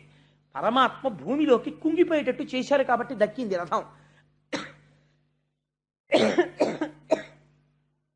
తనకుంభృత్యుడు వినికాచుట మహాధర్మంబు ఒమ్మంచు అర్జున సారథ్యము పూని పగ్గముల సజ్జోగంబునన్ పట్టుతున్ మునికోలన్ వడిబూని ఘోటకములన్ మోదించి తాడించుచున్. ఆ గుర్రాల్ని ఇష్టం వచ్చినట్టు కొట్టేశారనుకోండి, కంగారు పడిపోయి కనురెప్పల పైకి ఒకడు ఆగ్నేయాస్త్రం వేసేస్తాడు, ఎక్కడో మంటలు చిమ్ముతూ పైకి లేచిపోతున్నాయి. వెనకాలన్నవాడు సామాన్యమైన వాడు ఏంటంటే, అర్జునుడు ఒక్కొక్క అస్త్రం ప్రయోగించాడంటే ప్రతిద్వందులు ఎటువంటి వాళ్ళు ఉంటారు, అటువంటి వాళ్ళు చేసుకుంటుంటారు యుద్ధం. ఏదో టీవీ చూస్తూ ఉండిపోయినట్టు నోరు ఎల్లబెట్టుకుని వాడేసే బాణాల వంక ఈయనేసే బాణాల వంక అలా చూస్తూ ఆకాశం వంక చూస్తూ కూర్చున్నాడు అనుకోండి, భలే ఉన్నాయరా కొట్టుకుంటున్నాయని. ఈలోగా వాడెవడో బాణం తన గుండెల మీదకో గుర్రాల మీదకో లోపల ఉన్న రథి మీదకో వేస్తాడు. అన్ని ఆకర్షణీయమైన సన్నివేశములు, అటువంటి అస్త్రములు, ప్రయోగాలు, ఉపసంహారాలు జరిగిపోతుంటే తన దృష్టి మాత్రం వెనకాతల ఉన్నటువంటి రథిని రక్షించుకోవడం మీదే ఉండాలి. ఒకవేళ ఇలా ముందుకుంటాడు కానీ ఇలా చూసుకుంటూనే ఉండాలి. రథి అలిసిపోయాడు అనుకోండి, సారథికి ఒక స్వాతంత్రం ఉంటుంది. రథి అలిసిపోతే రథాన్ని జాగ్రత్తగా యుద్ధభూమిలోంచి తప్పించి తీసుకెళ్ళిపోవాలి, ఎవరికి దొరకకుండా తీసుకెళ్లిపోయి. అందుకే చేతక్ అని బజాజ్ కంపెనీ వాళ్ళు అడాప్ట్ చేసుకున్నారు. రాణా ప్రతాప్ సింగ్ యుద్ధంలో పడిపోతే ఆ గుర్రం శత్రువులకి దొరకకుండా రాణా ప్రతాప్ సింగ్ని తీసుకుని కోటకు వచ్చేసింది. ఆయన పెట్ హార్స్ పేరు చేతక్, అందుకనే ఆ స్కూటర్కి చేతక్ అన్న పేరు వాళ్ళు అడాప్ట్ చేసుకున్నారు. అంత తెలివైన వాడై ఉండాలి సారథి, ఉండి వెనకాతల రథిని రక్షించుకునేవాడై ఉండాలి. అందు గోటకములను మోదించి తాడించుతూ దానికి అవసరమైనట్టుగా గుర్రాల్ని కొడుతుండాలి, రథాన్ని తిప్పుతుండాలి. ఇది నిజ జీవితంలో కూడా ఆయన సారథిగా మనం పెట్టేసుకున్నాం అనుకోండి, మన ఇంద్రియాలని ఎప్పుడు ఎలా వాడాలో అలా ఆయన వాడేటట్టు చేస్తాడు, ఆయన నియంత్రిస్తాడు, ఆయన నడిపిస్తాడు. ఎప్పుడు విజయమే. ఎందుకని సారథి ఆయన ఉన్నాడు.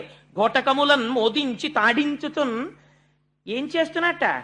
ఒక గొప్ప పని చేస్తున్నట్టు ఇవాళ సారథిగా ఉండి ఎదురుగుండా ఉన్న వాళ్ళందరూ కూడా ఆయన్ని చూసి సమ్మోహపడిపోతున్నట్ట. అమ్మో ఎంత బాగున్నాడో చూడు, అసలు ఆ సారథి చూడు ఎంత అందంగా ఉన్నాడో, ఎంత అందంగా. కృష్ణుడు అంటే మాటలు ఏంటంటే గోపికలు అన్నారు, నల్లనివాడు మేలి చిరునవ్వులవాడు, ఎలాగో వచ్చేస్తుంది కదా రాసక్రీడ అక్కడ విందురుగాని రాసలీలలో. అందుకని ఆయన్ని చూసి సమ్మోహపడిపోతున్నట్ట.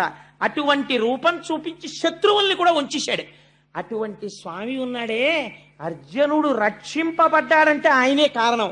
అటువంటి వాడు నా హృదయమునందు నిలబడుగాక. ఈ భక్తిలోంచి ఒక్కసారి దూకేశాడు జ్ఞానంలోకి. ఎంత గొప్ప మాట చెప్పాడో చూడండి. ఇదే ఆఖరి పద్యం భీష్ముడిది. ఆయన అంటాడు, ఒక సూర్యుండు సమస్త జీవులకు తానొక్కొక్కడైతోచు పోలిక ఏ దేవుడు సర్వకాలము మహాలీలం నిజోత్పన్న సస్య కదంబంబుల హృత్సరోజములన్ నానా విధానో రూపకుడై ఒప్పుచునుండు నట్టి హరినే ప్రార్థింతు నశ్రాంతమున్.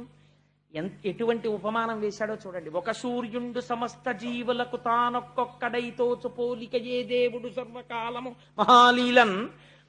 ఒకే సూర్య భగవానుడు ఆకాశంలో వెలుగుతూ ఉంటాడు. నేను చూసి అంటాను సూర్యోదయం అయిపోయింది అంటాను. నా భార్య అంటుంది అడుగో సూర్యుడు వచ్చేసాడు అంటుంది. ప్రతివాడికి ఒక్కొక్క సూర్యుడిలా కనపడుతుంటాడు, కానీ ఉన్నదొక్కడే సూర్యుడు. నిజోత్పన్న సస్య కదంబంబుల హృత్సరోరుహములన్ నానా విధానో రూపకుడై ఒప్పుచునుండు నట్టి. ఇదే పొద్దున్న స్వామీజీ అన్నారు, ఇదే మంగళత్వం. అనేకములుగా కనపడుతుంటాడు, కానీ ఉన్నది మాత్రం ఒక్కటే పదార్థం. అనేకములుగా కనపడి ఒక్కడిగా ఉండి ఇంతమంది సూర్యులులా కనపడిన వాడు ఉన్నదొక్కడే సూర్యుడైనట్టు, అంతటా వ్యాపించిన వాడు ఒక్కడే అయిన పరమాత్మ ఎవరున్నారో ఆయన పాదార విందముల యందు నా మనస్సు నిలబడుగాక అని అంతటా వ్యాపించి ఉన్నటువంటి విష్ణు భగవాను ఆరాధన చేసి చిట్ట చివర బొటన వేలు దగ్గర నుంచి ప్రాణాల్ని లాగేసి అష్టమి నాటికి హృదయమునందు నిక్షేపించి అట్టే పెట్టాడు. ఆఖరణ విష్ణు భగవాను ఎదురుగుండా చూస్తూ భీష్ముడు చూశాడు. మనం కూడా ఇక్కడ చూడగలగాలి నేర్చుకుని. అప్పుడు మొదలుపెట్టి విశ్వం విష్ణుర్వషత్కారో భూత భవ్య భవత్ప్రభు భూతకృద్భూత భృద్భావో భూతాత్మా భూత భావన. ఎంత గొప్పవాడో చూడండి. అప్పుడు ఆ పంజరం మీద పడుకొని అప్పటికి ఎన్నాళ్ళైపోయిందో ఆ దేహం మాత్రమే మిగిలింది. బొటన వేలు దగ్గర నుంచి యోగ విద్యతో తీసేశాడు ప్రాణాల్ని, హృదయమునందు నిక్షేపించి ఉంచాడు. ఆఖరణ కృష్ణ పరమాత్మని ఆపాదమస్తకం చూస్తూ విష్ణు సహస్రనామ స్తోత్రం చెప్పి ఆఖరణ వనమాలి గదీశాంగీ శంఖీ చక్రీ చ నందకి శ్రీమాన్ నారాయణో విష్ణుర్వాసుదేవోభిరక్షతు, నన్న వాసుదేవుడు రక్షించుగాక అని ఆఖరణ స్వామినే తలుచుకుంటూ హృదయములో ఉన్నటువంటి తేజస్సు ఒక్కసారి పరబ్రహ్మమునందు కలిసిపోయింది. కలిసిపోయిన తర్వాత భీష్ముడి శరీరం విడిచిపెట్టేశాడు అని తెలిసి ధర్మరాజాదులు తీసుకెళ్లి ఆ శరీరాన్ని అగ్నియందు నిక్షేపించి అంతిమ సంస్కారాన్ని పూర్తి చేశారు. అటువంటి భీష్మాచార్యుల వారికి ఒక్కరికి మాత్రమే మనుష్యలోకమునందు ఒక మర్యాద ఉంది. ఏమిటో తెలుసా అండి? ఎప్పుడూ ధర్మమును ఆచరించిన మహాపురుషుడు కనుక మానవాళి తల్లిదండ్రులు ఉన్నవారు కూడా భీష్మ ఏకాదశి నాడు తప్పకుండా ఒక పని చేయవలెను. ఏమది? తలస్నానం చేసి భీష్మాచార్యుల వారికి తర్పణ ఇవ్వాలి. తర్పణ ఇవ్వనటువంటి వాడు కృతఘ్నుడు. భీష్ముడికి తర్పణ ఇచ్చి తీరాలి, నాకు కూడా అటువంటి ధర్మము కలుగుగాక అని. తల్లిదండ్రులున్నా సరే దోషం లేదు, భీష్ముడికి ఇవ్వాలి తర్పణ, ఇచ్చి తీరాలి ప్రతివాడు. అటువంటి భీష్మ ఏకాదశి మహాపర్వదినం. అందుకని ఇవాల్టి రోజున ఆ భీష్మ స్తుతిని చెప్పుకొని భీష్ముడి యొక్క జీవితాన్ని ఆయన చరిత్రని ఒక్కసారి చెప్పుకుందాం. ఇంత పరమపావనమైన వేళ ఇటువంటి అసుర సంధ్య రోజున అది చెప్పుకుంటే మన జీవితాలు సార్థకత చెందుతాయని మొన్నటి రోజు చెప్పవలసినటువంటి ప్రసంగాన్ని ఇవాల్టి రోజు చేశాను, భీష్మస్తుతి. రేపటి రోజు ద్వాదశి. మనకి భాగవతంలో ఒక నియమం ఉంది, ధ్రువోపాఖ్యానము అని ఒక ఉపాఖ్యానం ఉంది. మిగిలినవి ఎప్పుడైనా వినొచ్చు. కొన్నింటికే కొన్ని నియమాలు ఉంటాయి. అందులో అన్నిటికన్నా చాలా గొప్ప నియమం ఏమిటో తెలుసా అండి? మీరు క్రతువు చేసేటప్పుడు ఒక పుణ్యదినం నాడు ఒక వ్రతం చెయ్యమంటే మీ మనస్సు అక్కడ ఉండొచ్చు, ఉండకపోవచ్చు. కానీ భాగవతం అంటుంది, కొన్ని కోట్ల కోట్ల కోట్ల జన్మల తర్వాత ఎప్పుడో ఎవడో ఒక్క మనుష్యుడు మాత్రమే ఈశ్వరుడి అనుగ్రహం ఎవరు పొందారో వాడు మాత్రమే ద్వాదశి నాడు ధ్రువోపాఖ్యానాన్ని వింటున్నాడు. ద్వాదశి నాడు ధ్రువోపాఖ్యానం వింటే ఎన్ని ఫలితాలు వస్తాయో, ఎన్ని గ్రహాలు ఉపశాంతి పొందుతాయో, ఎంత మేలు జరుగుతుందో రేపు మీరు విందురుగాని. అందుకని రేపు ద్వాదశి కాబట్టి, లేకపోతే అసలు దేవహూతి కర్దమ ప్రజాపతుల గురించి చెప్పాలి. శుక్రవారం నాడు కపిల గీత చెప్తాను. జగద్గురువై భీష్మాచార్యుల వారికి మోక్షం ఇచ్చినటువంటి రోజు ఇవాళ, పరమ పవిత్రమైన రోజు కాబట్టి ఈ అష్టకం చెప్పుకోవడం మన జన్మకి సార్థకత కలుగుతుంది. వసుదేవసుతం దేవం కంసచాణూరమర్దనం దేవకీ పరమానందం కృష్ణం వందే జగద్గురుం అతసీ పుష్ప సంకాశం హారనూపురశోభితం రత్నకంకణకేయూరం కృష్ణం వందే జగద్గురుం మందారగంధ సంయుక్తం చారుహాసం చతుర్భుజం బర్హి పింఛావచూడాంగం కృష్ణం వందే జగద్గురుం ఉత్ఫుల్ల పద్మపత్రాక్షం నీలజీమూత సన్నిభం యాదవానాం శిరోరత్నం కృష్ణం వందే జగద్గురుం రుక్మిణీ కేళీ సంయుక్తం పీతాంబర శుశోభితం అవాప్త తులసీగంధం కృష్ణం వందే జగద్గురుం గోపికానాం కుచద్వంద్వం కుంకుమాంకితవక్షసం శ్రీనికేతం మహేశ్వాసం కృష్ణం వందే జగద్గురుం శ్రీవత్సాకం మహోరస్కం వనమాలా విరాజితం